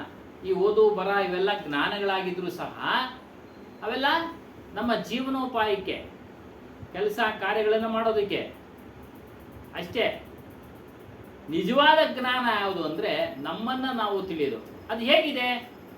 ನಮ್ಮ ದೇಹಕ್ಕೆ ಬೇರೆ ಇದೆ, ನಮ್ಮ ದೇಹಕ್ಕೆ ಬೇರೆ ಇದೆ. ಪರ ಅಂದ್ರೆ ಬೇರೆ. ಅದೇ ರೀತಿ ಈ ದೇಹ ನಮಗೆ ಬೇರೆ, ನಮ್ಮ ಸ್ವರೂಪಕ್ಕೆ ಬೇರೆ, ನಮ್ಮ ಸ್ವರೂಪಕ್ಕೆ ಬೇರೆ ಇದೆ. ಹೇಗೆ ನೋಡಿ, ನಾವು ಈ ಕೈಯನ್ನು ನೋಡುವಾಗ ನಾವು ಕಣ್ಣಿಂದ ಇದನ್ನ ನೋಡ್ತಾ ಇದ್ದೀವಿ. ಈ ಕೈಯೇ ಬೇರೆ, ಕಣ್ಣೇ ಬೇರೆ. ಕೈ ಬೇರೆ, ಕಣ್ಣು ಬೇರೆ. ಕಣ್ಣು ನೋಡಿ ಕೈಯನ್ನ ಅರಿತಾ ಇದು ನನ್ನ ಕೈ, ನನ್ನ ಕೈಯ ಬೇರೆಯವ್ರ ಕೈಯ ಅಂತ ಅಷ್ಟೇ. ಕಣ್ಣು ಕರಡಿ ಮೂಲಕ ಕಣ್ಣಿನೊಳಗೆ ಹೋಗಿ ನೋಡ್ಕೊಳ್ತೀವಿ. ಕಣ್ಣು ಹೋಗಿದ್ಯಾ ಏನು ಅಂತ ನೋಡಿ. ಅವಾಗ ಕಣ್ಣೇ ಬೇರೆ, ಕರಡಿ ಮೂಲಕ ನೋಡಿ ಅರಿತೀವಿ. ನಿನ್ನೆ ಭೀಷ್ಮಾಚಾರ್ಯ ಗುರುಗಳೊಂದು ಹೇಳಿದ್ರು, ಫಸ್ಟ್ ಜ್ಞಾನ ಬೇಕು ಅಂದ್ರೆ ನಿನ್ ದೇಹನ ನೀನ್ ಸರಿಯಾಗಿ ತಿಳ್ಕೊ ಅಂತ. ಇವಾಗ ಕಣ್ಣು ರೆಪ್ಪೆ ಹೊಡಿಯೋದು ನನ್ನ ಕೈಲಿಲ್ಲ, ನಾನು ತಿಂದಿದ್ದ ಆಹಾರ ಜೀರ್ಣ ಆಗೋದು ನನಗೆ ಗೊತ್ತಾಗಲ್ಲ. ಆದ್ರೂ ಅವೆಲ್ಲ ನಿನ್ಗೇನ್ ಬೇಕೋ ಅದೆಲ್ಲ ಸಿಗುತ್ತೆ. ನಿನಗೆ ಬೇಡದೇ ಇರೋದೆಲ್ಲ ನೀಟಾಗಿ ಆಚೆನೂ ಹೊಟ್ಟೋಗುತ್ತೆ. ಅವೆಲ್ಲ ಯಾರು ಮಾಡ್ತಾರೆ? ಅದು ತಿಳ್ಕೊಳ್ಳೋದಕ್ಕೆ ಹಿಂಗೆ ಇವೆಲ್ಲ ಮಾಡ್ತಾ ಇರೋದು ಅರಿವೇನೆ, ಜೀವನೇ ಅಂತ. ಅದನ್ನೇ ಬೇರೆಯಾಗಿ ತಿಳ್ಕೊ, ದೇಹ ಅಂತ ತಿಳ್ಕೊ ಫಸ್ಟ್ ಅಂತ. ಈ 5 ವಿಷಯಗಳು ಬೇರೆನೆ ನೋಡಿ. ಊಟ ಮಾಡೋ ಅನ್ನನೂ ಬೇರೆ, ನಮಗೆ ಎಲ್ಲ ಪದಾರ್ಥಗಳು ಬೇರೆ, 5 ವಿಷಯಗಳು ಬೇರೆ, ಹೊರಗಡೆ ಕಾಣತಕ್ಕಂಥ ಎಲ್ಲ ಪ್ರಪಂಚದ ಪದಾರ್ಥಗಳು ಎಲ್ಲ ಬೇರೆನೆ. ಮೊಬೈಲು ನಮ್ದು ಎಲ್ಲಿವರೆಗೂ? ನಾನಿರೋವರೆಗೂ. ಆಮೇಲೆ ಅದು ಬೇರೆಯವ್ರದ್ದು ಅಷ್ಟೇ. ಕಳ್ದೋಗ್ಬಿಟ್ರೆ ಬೇರೆಯವ್ರದ್ದು ಸ್ವಾಮಿ. ಇರೋವರೆಗೂ ಬೇಡ. ಪಿಕ್ ಪ್ಯಾಕ್ಗಳು ಆಗ್ಬಿಡ್ತಾರೆ, ಕಳ್ತನಗಳು ಮಾಡ್ಬಿಡ್ತಾರೆ. ನನ್ನ ಮೊಬೈಲ್ ಹೊರಟೋಯ್ತು, ನನ್ನ ಮೊಬೈಲು ಹೊರಟೋಯ್ತು ಅಷ್ಟೇ. ಅದು ಬೇರೆ, ಅದನ್ನ ಹೇಳಿದ್ದು. ಸೊ ಈಗ ಶರೀರ ವಸ್ತುವಾಯಿತು, ಇದೆಲ್ಲ ಕೈ ಕಾಲು ಇದೆಲ್ಲ ವಸ್ತು ಅಂತ. ಮನಸ್ಸಿಗೆ ಯಾವ ಗುಂಪಿಗೆ ಸೇರುತ್ತೆ? ಇದು ವಸ್ತು ಅನ್ನೋದು ಗುಂಪಿಗೆ ಸೇರುತ್ತೆ. ಶರೀರ ಮನಸ್ಸು ಸಹ ಒಂದು ವಸ್ತು. ಅವತ್ತು ಹೇಳಿದ್ವಿ, ಮನಸ್ಸು ಸಹ ಒಂದು ವಸ್ತು, ಅದು ಬೇರೆ ಇದೆ. ಆದ್ರೆ ಅದು ನಮ್ಗೆ ಕೈ ಸಿಗಲ್ಲ. ಮೊಬೈಲ್ ತರ ಅಂತಃಕರಣ ಚತುಷ್ಟಯಗಳೆಲ್ಲವೂ ಜಡಾನೆ. ಸಿಗ್ತಾವ ಮೊಬೈಲ್ ತರ ಕೈ ಸಿಗ್ತಾ? ಮನಸ್ಸು ಇಲ್ಲ. ಇಲ್ಲ. ಮನಸ್ಸು ಆದ್ರೆ ಕೆಲಸ ಮಾಡಿಸುತ್ತಲ್ಲ, ಮೊಬೈಲ್ ಕೆಲಸ ಮಾಡ್ತಾ ಇದೆ ಅಲ್ವರ? ಮನಸ್ಸು ಎಷ್ಟೊಂದು ಕೆಲಸ ಮಾಡಿಸುತ್ತೆ. ಮೊಬೈಲ್ ನೋಡಕ್ ಹೋಗ್ತಿತ್ತು. ನೋಡಕ್ ಗೊತ್ತಿದೆ, ಬೇಡ ಅಂದಿದ್ದೆಲ್ಲ ನೋಡಕ್ ಗೊತ್ತಿದೆ. ಅಂದರೆ ಜನರಲ್ ಆಗಿ ಹೇಳೋದು ಎಟ್ಕೋ ಅಂತ ನಮ್ಗೆ ನೋಡೋ ಅಂಥದ್ದು ಅದೆಲ್ಲ ವಸ್ತು ಅಂತ ಒಂದು ಸೈನ್ಸ್ ಇದರಲ್ಲಿ. ಅಂದರೆ ಮನಸ್ಸು ಅನ್ನೋದು ನಮಗೆ ಎಟ್ಕಲ್ಲ, ಕೈಗೆ ಎಟ್ಕಲ್ವಲ್ಲ ಸರ್? ಗೊತ್ತು ಖಂಡಿತ. ವಸ್ತು ಅಂದ್ರೆ ಈ ಪೇಪರ್ ಒಂದು ವಸ್ತು, ನಮ್ಮ ಕೈಗೆ ಸಿಗುತ್ತೆ, ಅದರ ಅನುಭವ ಆಗ್ತಾ ಇದೆ ಅಂತ ಹೇಳ್ತೀವಿ. ಮನಸ್ಸಿನ ಅನುಭವವನ್ನು ಸಹ ಆಗ್ತಾ ಇದೆಯಲ್ಲ ನಿಮ್ಗೆ ಏನ್ ಸ್ವಾಮಿ? ಅಲ್ವಲ್ಲ? ಮನಸ್ಸಿನ ಅನುಭವ ಆಗ್ತಾ ಇದೆಯಲ್ಲ. ನನ್ನ ಮನಸ್ಸು ಸರಿ ಇಲ್ಲ, ನನ್ನ ಮನಸ್ಸು ಬೇಸರ ಆಯ್ತು. ಅದೆಲ್ಲ ದೃಶ್ಯ ವಿವೇಕ ಅಂತ ಬರ್ತದೆ. ಗೊತ್ತಾಯ್ತಾ? ಅನುಭವ ಆಗ್ತಾ ಇದೆ. ದೃಕ್ಕು ಆತ್ಮ ಅದೇ ಇವಾಗ ಗಾಳಿದವ್ರು ಕೆಳಗಡೆ ಇರೋವೆಲ್ಲ ದೃಶ್ಯ. ಗಾಳಿದು ಅಷ್ಟೇ ಅಷ್ಟೇ. ನಮ್ಮ ಕಣ್ಣು ಕಾಣಿಸಲ್ಲ. ಬುದ್ಧಿ, ಮನಸ್ಸು, ಚಿತ್ತ, ಇಂದ್ರಿಯಗಳು, ದೇಹ ಎಲ್ಲ ದೃಶ್ಯ. ಏನೋ ಮಾಡ್ಬೇಕು ನಾನು ಅಂತ ಮಾತ್ರ ಮನಸ್ಸು ಮಾಡಿ ಒರಿಜಿನಲ್ ಮುನ್ನುಗ್ಗುತ್ತೀವಿ. ಮನಸ್ಸು ಬೇಡ ಅಂದ್ರೆ ಆ ಕೆಲ್ಸನೇ ಇವೆಲ್ಲವೂ ನಾಶ ಮಾಡ್ಸಲ್ಲ. ಆಗ್ತದೆ, ನಾಶ ನಡೀತದೆ ಅಂತ. ಅದರಿಂದ ಏನು ಪಂಚ ವಿಷಯಗಳು ವಸ್ತು, ಬೇರೆ ಪ್ರಪಂಚದ ವಿಷಯಗಳೆಲ್ಲ ವಿಚಾರಗಳೆಲ್ಲ ವಸ್ತು, ಅವೆಲ್ಲ ಬೇರೆ. ನಮ್ ಕೂಡ ಯಾವುದು ಬರೋದಿಲ್ಲ, ವಸ್ತುಗಳು ಯಾವುದು ನಮ್ಮ ಜೊತೆ ಕಳಿಸಲ್ಲ. ಜನವಾರನ್ನ ಕತ್ತರಿಸಿ ಉಡ್ದಾರನ್ನ ಕತ್ತರಿಸಿ ಮಡಗ್ತಾರೆ ನೋಡಿ, ಅದು ವಸ್ತುನೇ. ಜನವಾರನು ಒಂದು ವಸ್ತುನೇ, ಸಂಪ್ರದಾಯಕ್ಕೆ ಅನುಗುಣವಾಗಿ ಆಗ್ತೀವಿ. ಉಡ್ದಾರನು ಒಂದು ವಸ್ತುವೇ, ಎಲ್ಲ ಕಟ್ ಮಾಡಿ ಕಳಿಸ್ತಾರೆ, ಎಲ್ಲ ಕಟ್ ಮಾಡಿ ಕಳಿಸ್ತಾರೆ. ದೇಹ ಜೊತೆನೆ ಬಿಡಲ್ಲ, ಅದನ್ನ ಕಟ್ ಮಾಡಿಬಿಡ್ತಾರೆ. ಕಟ್ ಮಾಡ್ರೋ ಅಂತ. ಇನ್ನೊಂದು ವಾದ ವಿವಾದದಲ್ಲಿ ಒಂದು ಪದಗಳು ಹೇಳವ ಅಂತದ್ರಲ್ಲಿ ಇವು ಬರ್ತಕ್ಕಂಥ ಅದು ಜನ್ಮ ನಾವು ಬರೋಂಥದ್ದು ಬೆತ್ತಲಾಗಿ ಬರ್ತೀವಿ, ಹೌದು, ಅಸಹಜ. ಹೋಗೋವಾಗ 99 ಪಾಯಿಂಟ್ ಬೆತ್ತಲಾಗಿ ಹೋಗಲ್ವಲ್ಲ, ಏನೋ ಬಟ್ಟೆ ಹಾಕಿರ್ತಾರಲ್ಲ, ಏನಕ್ಕಾದರೂ ಅಲ್ಲ, ಏನಕ್ಕಾದರೂ ಗೊತ್ತು ಅದು ಅದು ಯಾರಿಗೂ ಒಂದು ಸಮಾಧಾನ ದೃಷ್ಟಿ ಅಂತ. ಆದರೆ ಏನಾದ್ರು ಯಾಕೆ ಹಾಕಬೇಕು ಅನ್ನೋಂಥ ಒಂದು ಇದು ಇದೆ. ಅದಕ್ಕೇನೆ ಸ್ವಾಮಿ ಕಟ್ ಮಾಡಿ ಹಾಕೋದು ನಿಮ್ಗೆ ಬಟ್ಟೆಗಳ್ನ ಎಲ್ಲ ಹಂಗೆ ಹಾಕಲ್ಲ ಪೂರ್ತಿ. ಏನು ಹಾ, ಏನಿಲ್ದಂಗೆ ನಾವು ಕಳ್ಸಿದ್ರೆ ನೀವು ಹೇಳಿದ್ದು ಬರೋವಾಗ ಬೆತ್ತಲೆ ಹೋಗೋವಾಗ ಬೆತ್ತಲೆ ಅನ್ನೋದು ಕರೆಕ್ಟಾಗಿ ಆಗುತ್ತೆ. ನೀವು ಸಂಪ್ರದಾಯಕ್ಕೂ ಅದೇನೋ ಗೊತ್ತಿಲ್ಲ, ಶಾಸ್ತ್ರ ಅದೇ ನಮಗೆ ಗೊತ್ತಿಲ್ಲ. ನೀವು ಕಟ್ಟಾದ್ರೂ ಮಾಡಿ ಕಿಟ್ಟಾದ್ರೂ ಮಾಡಿ, ನೀವು ಯಾಕೆ ಆ ಥರ ಅದೇನ್ ಕೇಳಲ್ವಲ್ಲ ನಿಮ್ಮನ್ನ.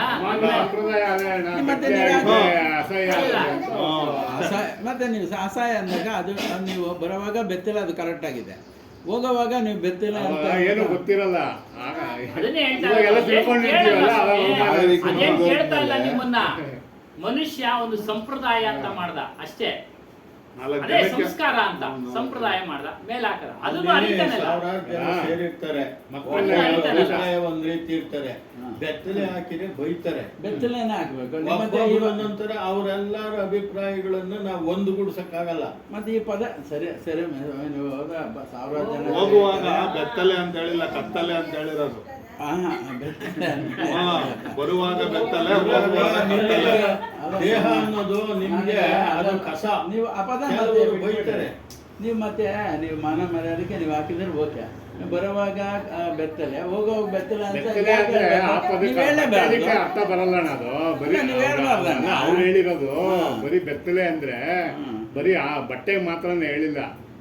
ಏನು ಇಲ್ದಂಗೆ ಬತ್ತೀಯ, ಏನು ಇಲ್ದಂಗೆ ಓದ್ತೀಯ ಅಂತ, ಏನು ತಗೊಂಬರಲ್ಲ, ಏನು ತಗೊಂಡಾಗಲ್ಲ, ಅದಕ್ಕೆ ಬೆತ್ತಲೆ ಅಂತಾನೆ ಹೇಳಿರೋದು ಅಷ್ಟೇ. ಈ ಬಟ್ಟೆಗೆ ಅಂತ ನೀವು ಬುದ್ಧಿಮಂತವ್ರಿಗೆ ಜ್ಞಾನ ಇರೋರಿಗೆ ಗುಡ ಅರ್ಥ, ನಮ್ಮಂತ ದಡ್ಡರಿಗೆ ಅದು ಮಾಮೂಲು ಅಲ್ವಾ. ಅದಕ್ಕೆ ಜನ ಸೇರಿರ್ತಾರಲ್ಲ ಅಲ್ಲಿ,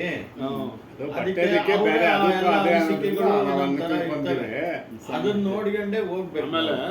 ಆಮೇಲೆ ಮನುಷ್ಯ ಒಳ್ಳೇದೊಂದು ಕಂಡಿಡ್ದಿದ್ದು ಅಂದ್ರೆ ಈ ಬಟ್ಟೆ ಅನ್ನೋದು ಒಂದೇನೆ. ಅದಿಲ್ಲ ಅಂದ್ರೆ ಇವತ್ತು ನಾವು ಏನು ಅವತಾರವಾಳಿ ಏನಾಗೋದು. ಇನ್ನೊಂದು ಕಾರಣ ಅಂದ್ರೆ ಒಂದ್ಸರಿ ಹೇಳಿದ್ರಲ್ಲ, ಧರ್ಮ ಕೆಲವು ಅಷ್ಟೇ. ದೇಹದ ಪ್ರಕೃತಿಗಳು ವಿಚಿತ್ರ ಆಗ್ಬಿಡ್ತವೆ, ಏನಮ್ಮ ವಿಕಾರ ಆಗ್ತವೆ. ಅದಕ್ಕೆ ಬಟ್ಟೆ ಹಾಕೋದಂತೆ ಅದನ್ನ ಸಂಪ್ರದಾಯ ಅಂತ ಮಾಡಿದ್ರು. ಬಟ್ಟೆ ಹಾಕ್ರಿ ಅಂತ ಕೆಟ್ಟದಾಗಿರ್ತಿದೆ. ನೀವು ಮುಳುಗೋಗಿರೋದು, ನೀರಿನಲ್ಲಿ ಮುಳುಗೋಗಿರೋ ದೇಹ ನೋಡ್ಬೇಕು, ನಾವೆಲ್ಲ ನೋಡಿದ್ದೀವಿ. ನಿಮ್ಗೆ ಅವೆಲ್ಲ ಅನುಭವಗಳು. ಏನ್ ಸ್ವಾಮಿ ನೋಡಕ್ಕಾಗಲ್ಲ, ಭಯ ಬೀಳ್ತಾರೆ ಅಂತ ಬಟ್ಟೆ ಹಾಕೋದು ಅಷ್ಟೇ. ಇವಾಗ ಇವ್ರು ಹೇಳಿದ ಅರ್ಥನೂ ಅದೇ ಚೆನ್ನಾಗಿದೆ, ರಿಯಲ್ ಇವ್ರು ಹೇಳಿದ್ದು. ಬಟ್ ಆದ್ರೆ ಈ ದೇಹ ಎಷ್ಟು ವಿಕೃತ ಆಗ್ಬಿಡುತ್ತೆ ಅಂತ ಅಂದ್ರೆ, ನೀರಲ್ಲಿ ಒಂದು 5-6 ದಿನ ಅದನ್ನ ತೆಗಿರಿ, ವಿಷ ಕುಡ್ದಿರೋರು ಅದೆಲ್ಲ ದೇಹ ನೋಡೋದಿಕ್ಕಾಗೋದಿಲ್ಲ. ಕಣ್ಣುಗುಡ್ಡೆಗಳೆಲ್ಲ ಈಚೆ ಬಂದು ವಿಕಾರವಾಗಿ ಭಯ ಬೀಳ್ತಾರೆ ಅಂತ ಬಟ್ಟೆ ಹಾಕಿರಿ ಮುಂಚೆ ಅಂತಾರೆ. ಬದುಕಿರೋರ್ಗೆ ಏನಣ್ಣ, ಕಣ್ಣಿಂದ ಏನಾದ್ರೂ ನೋಡ್ಬಿಟ್ರೆ ಅದು ಚೆನ್ನಾಗಿ ಶಾಕ್ ಹೊಡೆದ್ಬಿಡುತ್ತೆ. ಅದು ಯಾವತ್ತೂ ನೋಡಿರಲ್ಲ ನಾವು, ಅದನ್ನ ಮುಂದೆ ಆತರ ನೋಡ್ತೀವಿ ಅಂತಾನು ಗೊತ್ತಿಲ್ಲ ನಮ್ಗೆ. ನೋಡ್ಬಿಟ್ರೆ ಚೆನ್ನಾಗ್ ರೆಕಾರ್ಡ್ ಆಗೋದ್ರೆ ಅದು ಹೋಗಲ್ಲ, ಅದು ಭಯ ತುಂಬಾ ಭಯ ನಿಂತ್ಕೊಂಡ್ಬಿಡುತ್ತೆ. ಅದಕ್ಕೇನೆ ಬಟ್ಟೆ ಹಾಕೋದು ಸ್ವಾಮಿ. ಯಾಕೆ ಸುಮ್ಮನೆ ಇದ್ದೇಳಿ, ಒಳ್ಳೊಳ್ಳೇದು ಬರ್ಲಿ ಅಂತಾನೆ ಸುಮ್ಮನೆ ಇದೆ ನೋಡಿ. ಒಳ್ಳೇದು ಹೇಳಿದ್ರು ಏನು ಅದು ತಗೊಂಡು ದೇಹದಿಂದ ಬೇರೆ ಇದಾಗ್ತಾ ಇರ್ತದೆ ಅಣ್ಣ, ಈ ವಿಷಕಾರಿ ಅಂಶಗಳು ಈಚೆಗೆ ಬರ್ತಾ ಇರ್ತದೆ ದೇಹ ಸತ್ ಮೇಲೆ. ಅವೆಲ್ಲ ಅವಾಯ್ಡ್ ಆಗಲಿ ಅಂತ ಕೆಲವೆಲ್ಲ ಪದ್ಧತಿ. ಸ್ನಾನ ಮಾಡೋ ಉದ್ದೇಶ ಆಗಲೇ ಇದೆ, ವೈಜ್ಞಾನಿಕ ಕಾರಣಗಳು ಇದೆ ಅಂತ. ಸ್ನಾನ ಮಾಡೋ ಉದ್ದೇಶ ಏನು ಅಂದ್ರೆ ಸತ್ತಂತ ವ್ಯಕ್ತಿಯ ದೇಹದಿಂದ ವಿಷಕ್ರಿಮಿಗಳು ಹೊರಗಡೆ ಬರ್ತಾ ಇರ್ತವೆ, ಅವು ಮೈ ಮೇಲೆ ಗೊತ್ತಿಲ್ದಂಗೆ ಬೀಳ್ತಾ ಇರ್ತವೆ. ಅವ್ರಿಗೇನ್ ಕಾಯಿಲೆ ಇತ್ತೋ ಏನೋ ನಮ್ಮ ಕಾಯಿಲೆ ನಮಗೂ ಆವರಿಸ್ಬಿಡುತ್ತೆ. ಅದಕ್ಕೆ ಸ್ನಾನ ಮಾಡೋದು, ಬಂದು ಬಿಸಿನೀರು ಸ್ನಾನ ಮಾಡೋದು, ಬೆರಳಿಗೆ ಹೊಗೆ ಹಾಕೋದು, ಬೆರಳಿಗೆ ಹೊಗೆ ಹಾಕೋದು ಎಲ್ಲ ಎಲ್ಲ ವೈಜ್ಞಾನಿಕ ಕಾರಣ. ಅರ್ಥ ಆಯ್ತಾ? ಇತ್ತೀಚೆಗೆ ನಗರಸಭೆಯವರೇನೆ ಸುತ್ತಮುತ್ತ ಮನೆ ಎಲ್ಲ ಮತ್ತೆ ಕ್ಲೀನಿಂಗ್ ಪೌಡರ್ ಎಲ್ಲ ಮತ್ತೆ ಇದು ನಿಮ್ಮ ಸಂಪ್ರದಾಯ ಮತ್ತೆ ನಾವು ಬೇರೆ ಕಡೆ ಇಂಗ್ಲೆಂಡು, ಅಮೆರಿಕ, ಇದು ಚೈನಾ, ಇದು ಆಸ್ಟ್ರೇಲಿಯಾ ಒಳಗೆ ನಾವು ಹಾಕಲ್ವಲ್ಲ ಬೆಣ್ಣೆ ಹಾಕೋದು, ಇದೆಲ್ಲ ಏನು ಅಲ್ಲ ಅವ್ರು ಅದೇ ಇದಾಗ್ತಾರೆ ಪೌಡ್ರು, ಎಲ್ಲ ಪೌಡ್ರುಗಳು ಅವೆಲ್ಲ ಅವರು ಕ್ಲೀನ್ನೆಸ್ ಇದ್ದೇ ಇರ್ತದೆ. ಸೆಂಟ್ ಹಾಕ್ತಾರೆ ಸ್ವಾಮಿ, ಔಷಧಿ ಹಾಕ್ತಾರೆ. ಅವ್ರು ನಮ್ಗಿನ್ನ ಬುದ್ಧಿವಂತರು. ಅವ್ರು ಒಳಗಡೆಯಿಂದ ವಿಷ ಅವ್ರು ನೀರಿಲ್ದಂಗೆ ಜೀವನ ಮಾಡೋರು. ಗೊತ್ತು. ಲೈಟ್ ಮಾಡಿನೇ ಬಿಡಲ್ಲ.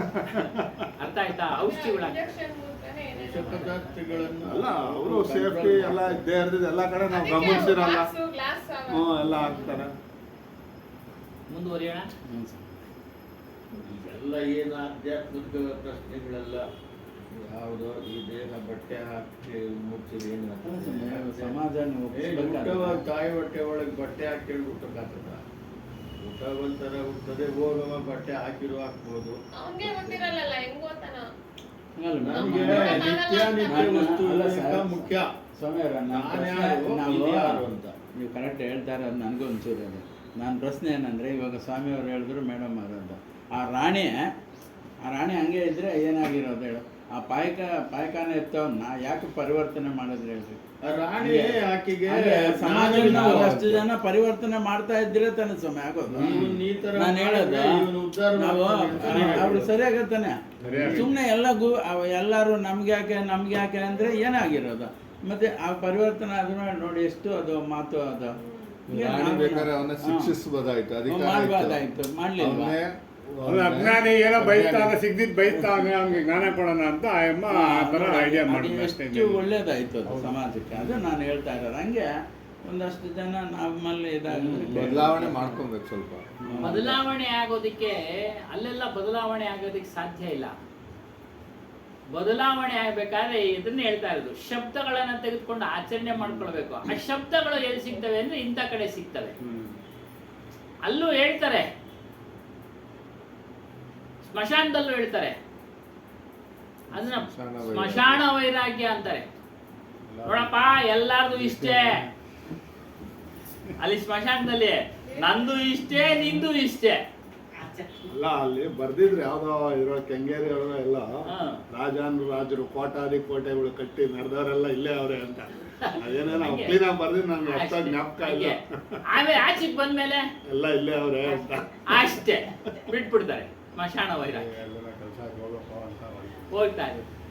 ಹಂಗೆ ಸ್ವಾಮಿಗಳು ಹೇಳ್ತಾರಲ್ಲ ಸ್ವಾಮಿ, ಒಂದಷ್ಟು ಗೇಣುದ್ದಕ್ಕೆ ಒಂದು ಜಮೀನಿಗೆ ಆಗಲಿ ಒಂದು ಇದಕ್ಕೆ ಅಷ್ಟಕ್ಕೆ ಎಷ್ಟು ಜನ ಕಿತ್ಲಾಡ್ತಾವ್ರೆ, ಕಿತ್ಲಾಡಿ ಎಷ್ಟೋ ಜನ ಹೋಗಿದ್ದಾರೆ, ಆದರೆ ಭೂಮಿ ಮಾತ್ರ ಇಲ್ಲೇ ಆಯ್ತು. ಹೌದು. ಅದು ಹೋಗ್ಲಿಲ್ಲ. ಆಗ್ಲೇ ಮಾತಾಡ್ತಾ ಇದ್ವಿ. ಈ ಆಶ್ರಮ ಕಟ್ಟವಾಗ ಮುಂದೆ ಇರೋದು. ಒಂದ್ 2 ಇಂಚು ಜಾಸ್ತಿ ಬಂದಿದ್ದಕ್ಕೆ ಗಲಾಟೆ ಮಾಡ್ಬಿಟ್ರು. ಅಲ್ಲಿಂದ ಬಂದ್ವಿ ಬೆಂಗಳೂರಿಂದ ನಾವು ಅಂತ. ಹಿಂಗೆ ದಾನ ಕೊಡೋ ವಿಚಾರಕ್ಕೆ ಬಂತು. ಏನು ಮೊದಲ್ನಂಗೆ ಜಾಗಗಳು ದಾನ ಕೊಡೋರು ಯಾರು ಇಲ್ಲ. ಇವತ್ತೊಂದು ದಿನ ಕೋಟಿಗಟ್ಟಲೆ ಇದೆ ಬೆಲೆ ಇದಕ್ಕೆ. ಅದಕ್ಕೆ ಯಾರಿಗೂ ಇಷ್ಟ ಆಗಲ್ಲ ಜಾಗ ಕೊಡೋಕೆ. ಹಿಂದಿನ ಕಾಲದಲ್ಲಿ 100-200 ವರ್ಷಗಳ ಹಿಂದೆ ಎಕರೆಗಳು ಗಟ್ಟಲೆ ಕೊಡೋರು ಸ್ಕೂಲ್ಗಳಿಗೆ, ಕಾಲೇಜುಗಳಿಗೆ, ದೇವಸ್ಥಾನಗಳಿಗೆ. ಅದಕ್ಕೆ ಜ್ಞಾಪಕ ಬಂತು, ಯಾರು ಕೊಡಲ್ಲ. ಬೇಕಾದ್ರೆ ದುಡ್ಡು ಕೊಟ್ಬಿಡ್ತಾರೆ, ದುಡ್ಡು ಕೊಟ್ಬಿಟ್ಟು ಸುಮ್ಮನೆ ಜಾಗ ಬಿಟ್ಟು ಕೊಡಲ್ಲ. ಯಾಕೆ ಅದು ಬೆಲೆ ಜಾಸ್ತಿ ಇದೆ. ಅವಾಗ ಅದು ಹೇಳಿದ್ರು, 1-2 ಇಂಚು ಗಾರೆ ಮೆತ್ತಿದ್ದು ಜಾಸ್ತಿ ಆಗ್ಬಿಟ್ಟಿದ್ದಕ್ಕೆ ಗಲಾಟೆ ಮಾಡಿದ್ರು, ನಾವು ಅಲ್ಲಿಂದ ಬಂದ್ವಿ ಅಂದ್ರು. ಎಲ್ಲಿ? ಬೆಂಗಳೂರಿಂದ ಹೇಳ್ತಾ ಇದ್ರು. ಹಂಗೆ ವಿಚಾರಗಳು ಇರ್ತವೆ. ಇಲ್ಲಿ ವಿಚಾರಕ್ಕೆ ಬರೋಣ. ಸ್ವರೂಪ ಜ್ಞಾನ ಬಿನಾ, ಸ್ವರೂಪ ಜ್ಞಾನವನ್ನ ಯಾರು ತಿಳಿದಿಲ್ವೋ ಅವರೆಲ್ಲ ಕಚಡಗಳಲ್ಲಿ ಬಿದ್ದೋಗ್ಬಿಟ್ಟಿದ್ದಾರೆ. ಕಾಮ, ಕ್ರೋಧ, ಲೋಭ, ಮೋಹ, ಮದ, ಮತ್ಸರ, ಪಂಚ ವಿಷಯಗಳು ಎಲ್ಲ ಕಚಡ ನಮ್ಮನ್ನ ದುಃಖಕ್ಕೆ ತೊಳುತ್ತವೆ, ಗರ್ಭವಾಸಕ್ಕೆ ತೊಳ್ತವೆ, ಹುಟ್ಟು ಸಾವುಗಳಿಗೆ ತೊಳ್ತವೆ. ಅಲ್ಲಿ ಹೇಳ್ದಂಗೆ ₹2 ಕಳೆದ್ರೆ 3 ದಿನ ದುಃಖ ಪಡ್ತೀವಿ. ಅರೆ ನಾನು ಅನ್ನೋದು ತಿಳಿದೆ ಜನ್ಮಾದಿಗಳಲ್ಲಿ ನಾವು ದುಃಖ ಪಡ್ತಾ ಇದ್ದೀವಿ, ಇದ್ಯಾರಿಗೂ ಗೊತ್ತಾಗ್ತಾ ಇಲ್ಲ ಅಂತ. ತಿಳಿತಾ ಇಲ್ಲ, ತಿಳಿಸಿದ್ರು ತಿಳಿತಾ ಇಲ್ಲ. ಅಲ್ಲೇ ಏನೋ ಸುಖ ಹುಡ್ಕಕ್ ಹೋತಾನೆ, ಸಿಕ್ಕಲ್ಲ, ಸಿಗ್ತಾ ಇಲ್ಲ, ಸಿಕ್ಕಿಲ್ಲ, ಯಾರಿಗೂ ಸಿಕ್ಕಿಲ್ಲ ಇದುವರೆಗೂ. ಅದರಿಂದ ಈ ಕ್ಷಣಭಂಗುರ ಜಡದೃಶ್ಯ ವಿಷಯಗಳು ಕ್ಷಣಭಂಗುರ, ಕೆಲವು ಕ್ಷಣಗಳು ಅಷ್ಟೇ. ಈ ಪಂಚ ವಿಷಯಗಳು ಸುಖ, ಊಟದ ಸುಖ ಎಷ್ಟೊತ್ತಿರುತ್ತೆ? ಒಂದು 3 ಗಂಟೆ 4 ಗಂಟೆ ಹೀಗೆ. ಅದನ್ನು ಕ್ಷಣಕ್ಕೆ ಹೇಳಿದ್ದಾರೆ. ಹೇಗೆ ಕ್ಷಣಕ್ಕೆ ಹೇಳಿದೆ? ಊಟ ಮಾಡ್ತಾ ಮಾಡ್ತಾ ತೀರೋಗ್ಬಿಟ್ರೆ ಆಗೋಯ್ತು ಕ್ಷಣ. ಎಷ್ಟು ಜನ ಹೋಗಿಲ್ಲ. ಒಬ್ಬ ರಾಜ ಬಹಳ ವೀರಾದಿ ವೀರ, ಅವನು ಯುದ್ಧಗಳಲ್ಲಿ ಸಾಯಲೇ ಇಲ್ಲಂತೆ. ಗೆಲ್ಸತ್ತ ಗೊತ್ತಾ? ಅವನು ಜಲಕ್ರೀಡೆ ಆಡುವಾಗ ಸತ್ತೋಗ್ಬಿಟ್ಟ. ಹೆಂಗಸರ ಜೊತೆ, ರಾಣಿಯರ ಜೊತೆ ಜಲಕ್ರೀಡೆ ಆಡುವಾಗ ಸತ್ತೋಗ್ಬಿಟ್ಟ. ನೋಡಿ, ಅಂತ ಶೂರಾದಿ ಶೂರ. ಅದಕ್ಕೆ ಕ್ಷಣಭಂಗುರ ಅಂತ ಹೇಳಿದ್ರು. ಜಲಕ್ರೀಡೆ ಆಡುವಾಗ ಸತ್ತೋಗ್ಬಿಟ್ಟ. ಆಟ, ನೀರಿನಲ್ಲಿ ಆಟ ಆಡೋದು, ಅಲ್ಲಿ ಸತ್ತೋದ ಅವನು ವೀರಾದಿ ವೀರ. ಅದಕ್ಕೆ ಕ್ಷಣಭಂಗುರ ಅಂತ ಹೇಳಿದ್ರು. ನಾನು ಇರ್ತೀನಿ, ಶಾಶ್ವತವಾಗಿ ಇರ್ತೀನಿ ಅನ್ನೋದು ಅಂದ್ಕೊಳ್ಬೇಡ ನೀನು. ಶಾಶ್ವತವಾಗಿ ಇದನ್ನ ಭೋಗಿಸ್ತೀನಿ. ಸಾವು ಕಣ್ಮುಂದೆ ಇರುವಾಗ ಸಾಯ್ಲಿಲ್ಲ ಅವನು. ಸಾವೇ ಇಲ್ಲ ನಂಗೆ ಅನ್ಕೊಂಡಿರುವಾಗ ಹೊಟ್ಟೋದ. ಹಾಗಾಗಿ ಇವೆಲ್ಲ ಕ್ಷಣಭಂಗುರ. ಇದರಲ್ಲಿ ಆನಂದ ಹುಡುಕ್ತಾ ಇದ್ದಾನೆ ಮನುಷ್ಯ, ಸಂತೋಷ ಹುಡುಕ್ತಾ ಇದ್ದಾನೆ. ಹೊರಗಿನ ವಸ್ತುಗಳು ಎಷ್ಟೇ ಸಿಕ್ಕಿದ್ರು ಸಹ ಒಂದಲ್ಲ ಒಂದು ದಿನ ಬಿಟ್ಟು ಹೋಗುತ್ತೆ. ಇಲ್ಲ ಅದೇ ಬಿಟ್ಟು ಹೋಗುತ್ತೆ, ಇಲ್ಲ ಇವನೇ ಬಿಟ್ಟು ಹೋಗ್ಬಿಡುತ್ತೆ. ಹೇಳಕ್ಕಾಗೋದಿಲ್ಲ. ಮಗಳು ಸ್ವಂತ ಮಗಳೇ, ಹೊರಗಿನ ವಸ್ತು ಅವಳು. ಮಗ ಹೊರಗಿನ ವಸ್ತು. ಮದುವೆಗಳಾದ್ಮೇಲೆ ತಾಯಂದಿರ ಕೈನಲ್ಲಿ ಇಲ್ಲ ಅವನು. ಮಗಳು ಇಲ್ಲ, ಮಗಳು ಯಾರ ಮನೆ ವಸ್ತು ಆಗ್ಬಿಡ್ತಾಳೆ. ಮಗ ಅದು ಎರಡನೇ ಹೇಳಿದ್ರು, ಹೆಂಡತಿ ಕಡೆ ವಸ್ತು ಆಗ್ಬಿಡ್ತಾನೆ. ಹೆಂಡತಿ ಕಡೆ ವಸ್ತು ಆಗ್ಬಿಡ್ತಾನೆ. ಹೀಗೆ ಬಿಟ್ಟೋಗ್ಬಿಡ್ತಾರೆ. ನಾವು ಅನ್ಕೊಂಡಿರ್ತೀವಿ ಮಗ ಆಗ್ತಾನೆ, ನಮ್ಗೆ ಮಗ ಆಗ್ತಾನೆ ಅಂತ.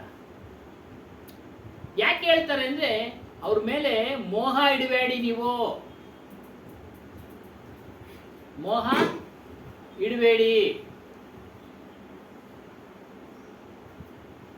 ಯಾರೋ ಒಬ್ಬೊಬ್ರು ಇದ್ದಾರೆ ಪಾಪ, ತಂದೆ ತಾಯಿಗಳು ನೋಡ್ಕೊಂಡು ಅವ್ರು ಇದ್ದಾರೆ, ಇಲ್ಲ ಅಂತ ಹೇಳಿಲ್ಲ.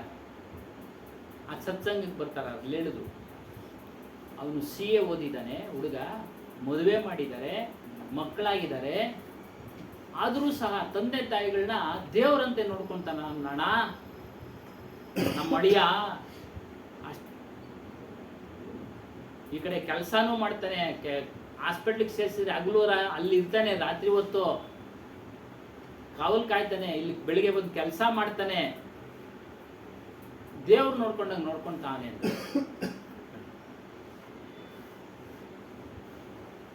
ಆದ್ರೂ ಇರ್ತಾರ ಅವರೆಲ್ಲ? ಯಾರು ಇರ್ಲಿಕ್ಕೆ ಸಾಧ್ಯ. ಆದ್ರೆ ಕರ್ತವ್ಯ ಮಾಡಲೇಬೇಕು. ತಂದೆ ತಾಯಿಗಳನ್ನ ನೋಡ್ಕೊಳ್ಳೋದು ಅವಶ್ಯಕವಾಗಿ ನೋಡ್ಕೊಳ್ಳೇಬೇಕು. ಅವ್ರು ದುಡಿತಾರೋ ದುಡಿಯೋದಿಲ್ವೋ. ಬೆಳಿಗ್ಗೆ ಒಬ್ಬರು ಸಿಕ್ಕಿದ್ರು, 70 ವರ್ಷ, ಇನ್ನೂ ಮಗ ಬಿಡ್ತಾ ಇದ್ದಾರೆ. ಮಗ ಬೇಡ ಅಂತಾನೆ ಅಂತ ಹೇಳಿದ್ರು. ಆದ್ರೂ ನನಗೆ ಸಮಯ ಹೋಗೋದಿಲ್ಲ, ಬರ್ತಾ ಇದ್ದೀನಿ. ಒಂದು ಮಾತು ಹೇಳಿದೆ ಅವನಿಗೆ, ನೋಡಪ್ಪ ಕೈನಲ್ಲಿ ಆಗೋವರೆಗೂ ದುಡಿತೀನಿ, ಯಾವಾಗ ಕೈನಲ್ಲಿ ಆಗಲ್ವೋ ಅವಾಗ ಕೂತ್ಕೊಂತೀನಿ, ಊಟ ಹಾಕ್ಬಿಡಪ್ಪ ಸಾಕು, ದುಡಿ ಎಷ್ಟು ಅಂತ ಹೇಳಿದಂತೆ ಮಗನಿಗೆ. ಇಂಜಿನಿಯರ್ ಮಗ, ನನ್ನ ಕೈನಲ್ಲಿ ಆಗೋವರೆಗೂ ದುಡಿತೀನಿ, ನನ್ನ ಖರ್ಚು ವೆಚ್ಚಗಳಿಗೆ. ಯಾವಾಗ ನನ್ನ ಕೈನಲ್ಲಿ ಆಗದೆ ಕೆಲಸ ಮಾಡೋಕ್ಕಾಗದೆ ಮೂಲೆ ಕೂತ್ಕೊಂಡ್ಬಿಡ್ತೀನೋ ಅವಾಗ ನನಗೆ ಊಟ ಹಾಕು, ಅಲ್ಲಿವರೆಗೂ ನಾನು ಹೋಗ್ತಾ ಇರ್ತೀನಿ. ಬುದ್ಧಿವಂತ ಮಾತು, ಬುದ್ಧಿವಂತ ಜನ. ನಿಮ್ಮವರೇ ಸ್ವಾಮಿಯವರು, ನೀವೆಲ್ಲ ಬುದ್ಧಿವಂತರು. ಕನ್ನಡ ದೇವಾಂಗದವ್ರು ಏನು ಬುದ್ಧಿವಂತರಲ್ಲ, ನೇರವಾಗಿ ಹೇಳ್ತಾ ಇದ್ದೀನಿ. ಎಲ್ಲ ಹಂಗಲ್ಲ ಸ್ವಾಮಿ, ಇವಾಗ ಆ ಥರ ಬರಲ್ಲ. ಅಲ್ಲ ಹೇಳಿದ್ದು ವಿಚಾರ ಹ್ಮ್. ನಾನು ಸಾಕಷ್ಟು ನೋಡಿದ್ದೀನಿ.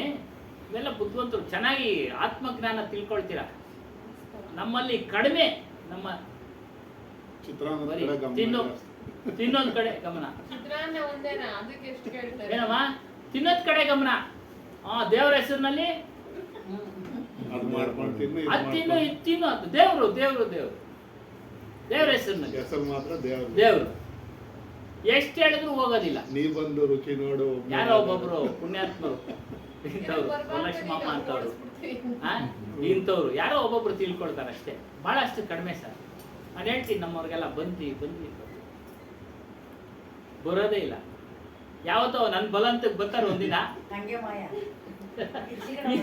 ಅಲ್ಲಲ್ಲ ಇರ್ತಾರೆ. ಅಲ್ಲ, ಈ ಸ್ವಾಮಿಗಳು ಏನೋ ದುಡ್ಡು ಬರ್ಸ್ತಾರೆ, ಒಳ್ಳೇದ್ ಮಾಡ್ತಾರೆ ಅಂದ್ರೆ ಆತ್ಮ ಅಂದ್ರೆ ಏನು? ಇವನ ಆತ್ಮ ಅದ್ರ ಸೇರ್ಕೊಂಡಾದ್ರೆ ಅವನ ಆತ್ಮ ಇದ್ರೆ ದೆವ್ವ ಬಿಡಿಸ್ತಾ ಇದ್ದೀವಿ, ಇದನ್ನ ಹೇಳ್ತಾರೆ ಅಂತಾರೆ ಅವರು. ಇವ್ರು ಹೇಳಿದ್ರು, ಮನ್ಸಂದು ಹೇಳಿದ್ರಲ್ಲಣ್ಣ, ಅದಕ್ಕೆ ಬರಲ್ಲ ಇಲ್ಲಿ. ವಸ್ತು ಅಂತಂದ್ರೆ ಇವೆಲ್ಲ ಕಾಣಿಸ್ತಾವಲ್ಲ, ಮನ್ಸು ಆತ್ಮ ಅವೆಲ್ಲ ಏನು ಕಾಣಲ್ಲ, ಏನು ಬರಲ್ಲ, ಏನೋ ಹೇಳ್ತಾರಪ್ಪ, ಹೇಳಿದ್ದೆ ಹೇಳ್ತಾ ಇರ್ತಾರೆ ಅಂತ ಬರಲ್ಲ. ನಾವು ಮಾಡೋ ಪ್ರಯತ್ನ ಮಾಡ್ತಾ ಇರೋಣ. ಅದು ಸ್ವಲ್ಪ ಅವ್ರಿಗೆ ಮುಂದಿನ ಜನ್ಮದಲ್ಲಾದ್ರೂ ಆ ಒಂದು ಯೋಗ ಸಿಗುತ್ತೆ. ಶಬ್ದಗಳು ಅಷ್ಟಕ್ಕೆ ನಿಲ್ಲಲ್ಲ ಸ್ವಾಮಿ. ಯಾವಾಗ ನಾಟು ಬಿಡುತ್ತೋ ಅವ್ನು ಸ್ವಲ್ಪ ಚಿಂತನೆ ಮಾಡೋದು, ಅದು ಮುಂದಿನ ದಿನಗಳಲ್ಲಿ ಫಲ ಕೊಡುತ್ತೆ. ಅದಕ್ಕೇನೆ ಅನ್ನದಾನ, ಶಬ್ದಗಳ ದಾನ ಮಹಾತ್ಮರು ಮಾಡ್ತಾ ಇರೋದು. ಮುಂದಿನ ಜನ್ಮದಲ್ಲಾದ್ರೂ ಇವನು ದಾನವಂತನಾಗಲಿ, ಮುಂದಿನ ಜನ್ಮದಲ್ಲಲ್ಲ ಈ ಜನ್ಮದಲ್ಲಾದ್ರೂ ದಾನವಂತನಾಗಲಿ. ಇನ್ನು ಶಬ್ದಗಳ ದಾನ ತಿಳ್ಕೊಂಡು ಮುಕ್ತನಾಗಲಿ. ಇವೆಲ್ಲ ಸಂಸ್ಕಾರ ಆಗಿ ಉಳ್ಕೊಂಡ್ಬಿಡ್ತವೆ. ಸಂಸ್ಕಾರ ಆಗಿ ಉಳ್ಕೊಂಡು ದತ್ತಾತ್ರೇಯ ಆಶ್ರಮ ಪೂಜೆಗೆ ಅಲ್ಲೂ ಸೇಮ್ ಇದೇ ಸತ್ಸಂಗನೇ ಹೇಳಿದ್ದೆ ಅನ್ಕೊಂಡು, ಎಲ್ಲ ಫುಲ್ಲು. ಕೊನೆಗೆ ದೇವ್ರ ಪೂಜೆ ಪ್ರಸಾದ ಅದು ಮಾಡಬೇಕು. ಅವ್ರು ಮಾಡಿದ್ರೆ ಬರ್ತದೆ, ಇನ್ನು ಮಾಡಲ್ಲ ಬರಲ್ಲ ಅಷ್ಟೇ. ಇನ್ನು ಇದೇ ಹೇಳ್ರಿ, ಮನೆಗೆ ಪೂಜೆ ಪ್ರಸಾದ ಅಂತ ಹೇಳಿ ಮಾಡಿದ್ರೆ ಬರ್ತಾರೆ ಜನ, ಇಲ್ಲಿ ಬರಲ್ಲ. ಅದರಿಂದನೇ ಸ್ವಾಮಿ ನಾವು ನಾವು ಇಷ್ಟೆಲ್ಲ ಹೇಳ್ಬಿಡ್ತೀವಿ, ಅದನ್ನೇ ಪೂಜೆ ಮಾಡೋದು ಯಾಕೆ ಅಂತ ನಾವು ಮಾಡಲ್ಲ, ಅವರು ಇರ್ಲಿ ಅಂತ ಮಾಡ್ತಾರೆ. ನಾವು ಅದಕ್ಕೇನೆ ಅಲ್ಲಿ ಪೂಜೆ ಮಾಡೋದು ಅಷ್ಟೇ, ಬೇರೆ ಇನ್ನೇನಿಲ್ಲ. ಒಳ ಅರ್ಥ ಬಂದವರೆಲ್ಲ ಏನು ಪೂಜೆನೇ ಇಲ್ಲ ಅನ್ಕೊಂಡ್ಬಿಡ್ತಾರೆ ಅಂತಾನೆ ಹೂವು ಹಾಕೋದು, ಅಲಂಕಾರ ಮಾಡೋದು, ಪೂಜೆ ಮಾಡೋದು ಅಷ್ಟೇ. ಅದು ಅವ್ರದ್ದು ಗೊತ್ತಿರೋ ಸುಮ್ಮನೆ ಇರ್ತಾರೆ, ಗೊತ್ತಿಲ್ಲದವ್ರು ಮಾಡ್ತಾರೆ. ಅರ್ಥ ಆಯ್ತಾ? ಅರ್ಥ ಆಯ್ತು. ಈಗೆಲ್ಲ ಅವೆಲ್ಲ ಎಲ್ಲ ಒಂದೇ ದಿನ ಬರಲ್ಲ ಈಚೆ, ಒಳಗಡೆ ಇರೋದು ಈಚೆಗೆ ಕೇಳ್ದಾಗೆಲ್ಲ ಬರ್ತಾ ಅಲ್ಲೇನಮ್ಮ. ಒಂದೇ ದಿನ ಹೇಳಕ್ಕೆ ಮೂಡು ಇರೋದಿಲ್ಲ. 6:30 ಆಗ್ತಾ ಇದ್ದಂಗೆ ನಾನು ಬಸ್ಸು ಲೇಟ್ ಆಗಿದ್ದೆ. ಮಳೆ ಗುಡುಗು ನೋಡಿ, ಎಲ್ಲ ನೋಡ್ಬೇಕು ನಾವು. ಸಾಮಾನ್ಯ ಅವರು ಒಂದು ವಿಗ್ರಹ ಇಟ್ಕೊಂಡಿರೋದ್ರಿಂದ ಆಶ್ರಮ ಬೆಳೀತಾ ಇದೆ. ಅದನ್ನೇ ಹೇಳಿದ್ರು. ಇಲ್ಲ, ಅದೇ ಯಾವುದೋ ಒಂದು ಮೂರನೇದೊಂದು ಇರಬೇಕು. ಅದು ಗುರುಗಳು ಶಿಷ್ಯರು ಇದ್ದು ಮೂರನೇದೊಂದು ಇದ್ರೆ ಬರ್ತಾರೆ ಅಷ್ಟೇ. ಪೂಜೆ ನಡೀತದೆ, ಪೂಜೆ ಮಾಡಿ ಒಳ್ಳೇದಾಗ್ತದೆ. ಸತ್ಸಂಗ ಎಷ್ಟು ಚೆನ್ನಾಗಿ ಹೇಳಿದ್ರು ಮೊನ್ನೆ ಹೋದಾಗ, ಅಂದ್ರೆ ಅಷ್ಟು ಚೆನ್ನಾಗಿ ಹೇಳಿದ್ರು. ಇಲ್ಲ ಅಣ್ಣವ್ರು ಏನು ಹೇಳ್ತಾರೋ ಅದೇ ಆತ್ಮವಿಚಾರನೇ ಹೇಳಿದ್ದೆಯಪ್ಪ. ಆಮೇಲೆ ಎಲ್ಲ ಆದ್ಮೇಲೆ ಮಾಮೂಲಿ ಇದೆ. ಎಲ್ಲ ಕಡೆನೂ ಹಂಗೆ ಸ್ವಾಮಿ. ಸಿದ್ಧಾರೂಢ ಮಠದಲ್ಲೂ ಅಷ್ಟೇ. ಸಿದ್ಧಾರೂಢ ಅಲ್ಲ, 5 ಕ್ಲಾಸ್ ಸತ್ಸಂಗ ಹೇಳ್ತಾರೆ. ಅದೇ ಕೊನೆಗೆ ಓಂ ನಮ ಶಿವಾಯ ಅಂತೇಳಿ ಪೂಜೆ ಮಾಡ್ತಾರೆ. ಗುರುಗಳ ಹಿಂದೆ ಆ ಫೋಟೋ ಇದ್ದೇ ಇರುತ್ತೆ. ಪೂಜೆ ಮಾಡಿದ್ರೆ ಇಲ್ಲಿಗೂ ಜಾಸ್ತಿ ಜನ ಬರ್ತಾ ಇರ್ತಾರೆ. ಅದೇ ಒಂದು ವಸ್ತುಗಳು ಒಂದಲ್ಲ ಒಂದು ದಿನ ಬಿಟ್ಟೋಗ್ತವೆ. ನನ್ನ ಆತ್ಮ, ನನ್ನ ಚೇತನ ಸ್ವರೂಪ, ಅದನ್ನ ತಿಳಿಬೇಕಾದ್ರೆ, ಸರಿಯಾದ ರೀತಿಯಲ್ಲಿ ತಿಳಿಬೇಕಾದ್ರೆ ಸತ್ಸಂಗದ ಮೂಲಕ ಪಾರಕಿ ಸಂತರ ಹತ್ರ ತಿಳಿ ಅಂತಾರೆ. ಯಾಕೆ ಪಾರಕಿ ಸಂತರ ಹತ್ರ ತಿಳಿದಿ ಅಂತ ಹೇಳ್ತಾರೆ ಅಂದ್ರೆ, ಇವ್ರು ಹೇಳ್ದಂಗೆ ಕೊನೆಗೆ ಅವರು ಅದನ್ನೆಲ್ಲ ಮಾಡ್ಲಿಕ್ಕೆ ಹೋಗಲ್ಲ. ಚೈತನ್ಯನೇ ದೇವ, ಚೈತನ್ಯ ಜೀವಿಯೇ ದೇವ, ಆತ್ಮವೇ ಪರಮಾತ್ಮ ಅಂತೇಳಿ ಅವ್ರನ್ನ ಅದನ್ನೆಲ್ಲ ಮಾಡಬೇಡ ಅಂತಾನೆ ಹೇಳೋದು. ಮೂರ್ತಿ ಜಡ ಅಲ್ಲೆಲ್ಲ ಹೋದಾಗ ತಿರ್ಗಾ ಬಂದಿದ್ದು ದಾರಿ ತಪ್ಪಿಡ್ಲೂ ಅಷ್ಟೇ. ಇವಾಗ ನೀವೇನು ಪೂಜೆ ಮಾಡಬೇಡ ಅಂತೀರಾ, ಬಂದವ್ರಿಗೆ ಯಾಕೆ ಪೂಜೆ ಮಾಡ್ತೀರಾ ಅಂತಾನು ಕೇಳಿದೆ ನಾನು ಅವ್ರನ್ನ. ಚೈತನ್ಯ ಪೂಜೆ. ಇವಾಗ ಅದೇ ಬೇಡ ಅಂದನು ಇವ್ರನ್ನ ಯಾಕೆ ಪೂಜೆ ಮಾಡಬೇಕು ಅನ್ನೋದು ನನಗೆ ಆ ಡೌಟ್ ಬಂತು ಫಸ್ಟು. ಬರಲೇಬೇಕಲ್ಲ, ಬಂದೇ ಬರ್ತದೆ, ಬಂತು. ಕೇಳಿದೆ ನಾನು ಇವ್ರನ್ನ, ಇವ್ರನ್ನ ಮಾಡೋದು ಸರಿನಾ ಪೂಜೆ ನೀವು? ಅವಾಗ ಅವ್ರು ಹೇಳಿದ್ರು, ಇಲ್ಲ ಅವ್ರು ನಮಗೆ ಒಂದಷ್ಟು ವಿಚಾರಗಳು ಹೇಳ್ತಾರೆ, ವಿವೇಕ, ಇದು ಬುದ್ಧಿ ಜ್ಞಾನ ಇವೆಲ್ಲ ಕೊಡೋದ್ರಿಂದ ಅವ್ರಿಗೆ ಚೈತನ್ಯ ಅದು ಚೈತನ್ಯ ಇರೋದಾಗೆ ಪೂಜೆ ಮಾಡಿರೋದು ಒಳ್ಳೆ ಅಂತ ಅನ್ನೋ ಲೆಕ್ಕಕ್ಕೆ ಅವಾಗ ಅದು ಹೇಳಿದಾಗ ಅನ್ನಿಸ್ತದೆ. ಹಂಗೆ ಇವಾಗ ಮೂರ್ತಿ ಪೂಜೆ ಇವುಗಳನ್ನ ಮಾಡೋದ್ರಿಂದ ಈ ರೀತಿ ತಿಳುವಳಿಕೆ ಕೊಡ್ತಾ ಇರುತ್ತಾ, ಚರ್ಚೆ ಮಾಡುತ್ತಾ ನಮ್ಮೊಂದಿಗೆ? ಇಲ್ಲ, ಇಲ್ವಲ್ಲ. ಮಾಡಿದ್ಯಾ ಯಾವತ್ತಾದ್ರೂ? ಇಲ್ಲ. ಮಾಡ್ತಾ ಇರೋನಾರು ಚೈತನ್ಯ ಶಕ್ತಿ ಇರತಕ್ಕಂತ ಮನುಷ್ಯ. ಓ ಅದು ಸರಿ, ಇದು ಸರಿ, ಅದು ಸರಿ ಇಲ್ಲ, ಇದು ಸರಿ ಇಲ್ಲ, ನೀವು ಪ್ರಶ್ನೆಗಳು ಕೇಳ್ತಾ ಇದ್ದೀರಾ, 6 ಜನ ಉತ್ತರ ಹೇಳ್ತಾ ಇದ್ದಾರೆ. ನಾನೊಬ್ನೇ ಇಲ್ಲ, ಇವರೊಂದು ರೀತಿ ಹೇಳಿದ್ರು, ಅವ್ರು ರೀತಿ ಹೇಳಿದ್ರು, ಅವ್ರ ರೀತಿ ಹೇಳಿದ್ರು, ಮೇಡಮ್ನವ್ರು ಒಂದು ರೀತಿ ಹೇಳಿದ್ರು. ಇನ್ಯಾರು ಬಾಯೇ ಬಿಡಲ್ಲ ಮೇಡಮ್ದಿರು. ಒಂದೊಂದು ಹೇಳಿ ತಿಳ್ಕೊಳ್ಳೋಣ, ನಿಮ್ಮ ಅಭಿಪ್ರಾಯಗಳನ್ನ ತಿಳಿಸಿ, ಅನುಭವಗಳನ್ನ ತಿಳಿಸಿ. ಓಂಲಮ್ಮ, ಇಂದ್ರಮ್ಮ, ಇವರೇನೋ ಹೇಳ್ತಾ ಇರ್ತಾರೆ, ಇವ್ರು ಬಿಡಿ. ಓಂಲಮ್ಮನವ್ರೆ ಅನುಭವಗಳನ್ನ ತಿಳಿಸ್ಬೇಕು, ನನಗೆ ಹಿಂಗಾಗಿದೆ. ಅವಾಗ ಕೇಳ್ತಾ ಇರೋರು ಇನ್ನೂ ಹೆಚ್ಚು ಆಸಕ್ತಿ. ಇವೇನು ಕ್ವಶನ್ಗಳು ಹಾಕ್ತಿದ್ರು ಸ್ಟಾರ್ಟಿಂಗ್ ಎಲ್ಲ ನಾನು ಆ ಕ್ವಶನ್ಗಳು ಹಾಕ್ಬಿಟ್ಟು ಇವ್ರಿಗೆ ಉತ್ತರ ತಿಳ್ಕೊಂಡಿದ್ದೆ. ಆಸಕ್ತಿ ತಿಳ್ಕೊಂಡ್ಮೇಲೆ ಅದು ಬರೋದು ಗೊತ್ತಾಗೋದು, ಸರಿ ಸರಿ ಇಲ್ಲ ಅನ್ನೋದು. ಫಸ್ಟ್ ಜಡ ಚೈತನ್ಯ ತಿಳ್ಕೊಳ್ಳೋಣ, ಅದೇ ಸಮಸ್ಯೆ ಮೂಲ, ಅಲ್ಲೇ ಬಿಟ್ಬಿಡ್ತೀವಲ್ಲ. ಜಡ ಚೈತನ್ಯ ಏನು ಅನ್ನೋದು ಫಸ್ಟ್ ಕರೆಕ್ಟಾಗಿ ತಿಳ್ಕೊಳ್ಳಿದ್ದು, ಇದೇನು ವಿಷಯ ನಿಮ್ಗೇನು ಹೋಗಲ್ಲ. ಇದು ಇದರಲ್ಲಿ ಹೇಳ್ತಾರೆ ಅಲ್ಲ, ನಾವು ತಿರುಗಿ ಅದಕ್ಕೆ ಓದ್ತಾ ಇದ್ರೆ ಅಲ್ಲಿ ಬರಲ್ಲ. ಅಲ್ಲಿ ಮಾಯಾ ಪ್ರಪಂಚ ಮೊದ್ಲಾಗ್ತೀವಲ್ಲಿ ಹೋಗಿ ಹೋಗೋದು ಬಿಡೋದು ಅವೆಲ್ಲ ಗಟ್ಟಿ. ಯಾರು ಜಡ ಚೈತನ್ಯ ಅವ್ರು ಕರೆದ್ರು ಹೋಗಿ, ಇವ್ರು ಕರೆದ್ರು ಹೋದ್ರೆ ದೂರ ಹೇಳ್ತಾರೆ, ನಾನು ಮೊನ್ನೆ ಬಂದಿದ್ದೆ ಹಿಂಗಾಯ್ತು, ಇಲ್ಲಿ ಬಂದಿದ್ದೆ ಹಿಂಗಾಯ್ತು ಅಂತ. ನಾವು ಅವಾಗ ನಮಗೂ ಸಮಸ್ಯೆಗಳಿರ್ತವೆ, ಹೋದಾಗ ಆಗ್ತದೇನೋ ಅಂತ ಅದ್ರಿಗೆ ಹಂಗೆ ಹೋಗ್ಬಿಡ್ತೀವಿ. ಒಂದೇನೋ ಪೂಜೆಗೆ ಹೇಳಿದ್ರು ಅಂದ್ಕೊಳ್ರಿ, ಓದ್ತೀವಿ ಅಂದ್ಕೊಳ್ರಿ, ಅಲ್ಲಿ ಅಕ್ಕಪಕ್ಕದಲ್ಲಿ ಮೊನ್ನೆ ಬಂದಿದ್ದೆ, ಹಿಂಗೆ ಪೂಜೆ ಮಾಡಿದೆ, ಹಿಂಗಾಯ್ತು, ಒಳ್ಳೇದಾಯ್ತು ಅಂತ ಅಂತಾರೆ. ನಾನು 108 ಸಮಸ್ಯೆ ಇರ್ತವೆ. ನನಗೆ ಏನು ಅನಿಸ್ತದೆ ಹೇಳ್ದೆ ಅವಾಗ, ನಾನು ಮಾಡಿಸ್ಬಿಟ್ಟೆ ಸರೋಬೋದೇನೋ ಅಂತ ಹಂಗಾಗ್ತದೆ. ಹೋಗದೆ ಇದ್ರೆ ಅಲ್ಲಿಗೆ ಅವ್ರು ಹೇಳೋದು ಗೊತ್ತಾಗಲ್ಲ. ನಾವು ಯಾವ ಲೆಕ್ಕಕ್ಕೆ ಬಂದ್ಬಿಟ್ಟಿದೀವಿ ಅಂದ್ರೆ ಈ ಪ್ರಾರಬ್ಧ ಅದು ಗ್ಯಾರಂಟಿ ಅಷ್ಟೇ. ಪ್ರಾರಬ್ಧ ಏನಾಯ್ತು ಅದು ತಪ್ಪಲ್ಲ, ಅದು ತಪ್ಪಲ್ಲ. ಯಾರು ಒಳ್ಳೇದು ಆಗ್ಬೋದು, ಕೆಟ್ಟದ್ದು ಆಗ್ಬೋದು, ಅದು ನಂಬ್ಕೊಂಡ್ಮೇಲೆ ತಿರುಗಿ ಯಾಕೆ ಹೋಗ್ಬೇಕು ಅನ್ನೋದು ಒಂದು ಅನಿವಾರ್ಯ ಕಾರಣ ಏನೋ ಇದ್ದಾಗ ಹೋಗೋದಿಲ್ಲ. ಹೇಳೋದು ಅಲ್ಲಗೆ ಅದೇನು ಏನೇನಕ್ಕೋ ಹೇಳ್ದು ಸುಳ್ಳು, ಅದಕ್ಕೇನು ಹೇಳ್ದು ಹಂಗಿರೋಕ್ಕಾಗಲ್ಲ. ಹೇಳ್ದು ಹೇಳ್ಬಿಟ್ಟು ಸುಮ್ಮನೆ ಇರ್ಬೋದು. ಈ ಸ್ವಾಮಿಯವ್ರು ಹೇಳ್ದಂಗೆ ಚಂದ್ರಶೇಖರ್ ಗುರೂಜಿ ಅಂತವ್ರು ಬೇಕು, ಜನ ಬೇಕಂದ್ರೆ ಹಂಗಾಗ್ತದೆ ಸಮಸ್ಯೆ. ಸದ್ಗುರುಗಳು ಹೇಳ್ತಾ ಇದ್ದಾರೆ, ನಿನಗೆ ನಿನ್ನ ನಿಜ ಸ್ಥಿತಿಯ ಅನುಭವ ಆಗ್ಬೇಕಾದ್ರೆ ಶಬ್ದಗಳನ್ನ ಪರೀಕ್ಷೆ ಮಾಡು. ಯಾಕೆ ಶಬ್ದಗಳನ್ನ ಪರೀಕ್ಷೆ ಮಾಡು ಅಂತ ಹೇಳ್ತಾರೆ ಅಂದ್ರೆ, ಆಧ್ಯಾತ್ಮದ ಹೆಸರಿನಲ್ಲಿ ಅಪಾರವಾದ ಶಬ್ದಗಳ ರಾಶಿನೇ ಇದೆ. ಒಂದಲ್ಲ ಎರಡಲ್ಲ, ಅಪಾರವಾದ ಶಬ್ದಗಳ ರಾಶಿನೇ ಇದೆ. ನೆನೆ ಹೇಳ್ತಾ ಇದ್ದೆ, ಅಲ್ಲಿ ಕಬೀರ್ ಸಾಹೇಬರು ಆತ್ಮನಿಗೆ ನಾನಾ ರೀತಿ ಹೆಸರು ಕೊಟ್ಟರು. ಸತ್ಯನಾಮ ಅಂದ್ರು, ಜೀವ ಅಂದ್ರು, ಆತ್ಮ ಅಂದ್ರು, ಕೃಷ್ಣ ಅಂದ್ರು, ರಾಮ ಅಂದ್ರು, ಈಶ್ವರ ಅಂದ್ರು ಅಲ್ವರ. ಅದೇ ರೀತಿ ಆಧ್ಯಾತ್ಮದ ಹೆಸರಿನಲ್ಲಿ ಜಗತ್ತಿನಲ್ಲಿ ಅನೇಕ ಶಬ್ದಗಳನ್ನ ಜೋಡಿಸ್ಕೊಂಡ್ಬಿಟ್ಟಿದ್ದಾರೆ. ಅದನ್ನ ಪೂಜೆ ಮಾಡು ಮುಕ್ತಿ ಆಗುತ್ತೆ, ಇದನ್ನ ಪೂಜೆ ಮಾಡು ಮುಕ್ತಿ ಆಗುತ್ತೆ. ಪಿತೃಪಕ್ಷದಲ್ಲಿ ಪಿತೃ ಪೂಜೆ ಮಾಡು ಮೋಕ್ಷ ಸಿಗುತ್ತೆ. ಬರ್ತಿದ್ದೆ ಇನ್ನೇನು. ಮೋಕ್ಷನ ಯಾರು ನಾವು ಕೊಡೋದು ಅಲ್ಲ, ಅವ್ರವರೇ ಪಡ್ಕೊಳ್ಬೇಕು, ಅವ್ರವರೇ ಪಡ್ಕೊಳ್ಬೇಕು. ಅದಕ್ಕೆ ಹೇಳೋದಿಲ್ಲ ಕೃಷ್ಣ ಪರಮಾತ್ಮ, ನಿನ್ನ ಉದ್ಧಾರ ನೀನೇ ಮಾಡ್ಕೊಳ್ಬೇಕಪ್ಪ ಅಂತ. ನಿನ್ನ ಉದ್ಧಾರ ನೀನೇ ಮಾಡ್ಕೊಳ್ಬೇಕು, ಯಾರು ಮಾಡಲ್ಲ. ಉತ್ತಾರಯತ್ತಾತ್ಮಾನಾತ್ಮಾನಾಂ ನಾತ್ಮಾನವ ವಸಾದಯೇತ್ ಆತ್ಮೈವ ಹಾತ್ಯನೋ ಬಂಧುರಾತ್ಮೈವ ರಿಪುರಾತ್ಮನಃ.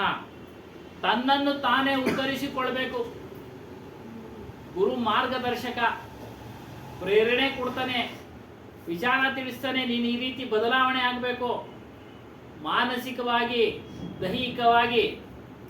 ಅಂದ್ರೇನು? ದೈಹಿಕ ಅಂದ್ರೆ ಬೇರೆ ಅರ್ಥ ಅಲ್ಲ, ನಿಮ್ಮ ಇಂದ್ರಿಯಗಳನ್ನ ವಶಕ್ಕೆ ತಗೊಳ್ಬೇಕು, ಬದಲಾವಣೆ ಮಾಡ್ಕೊಳ್ಬೇಕು.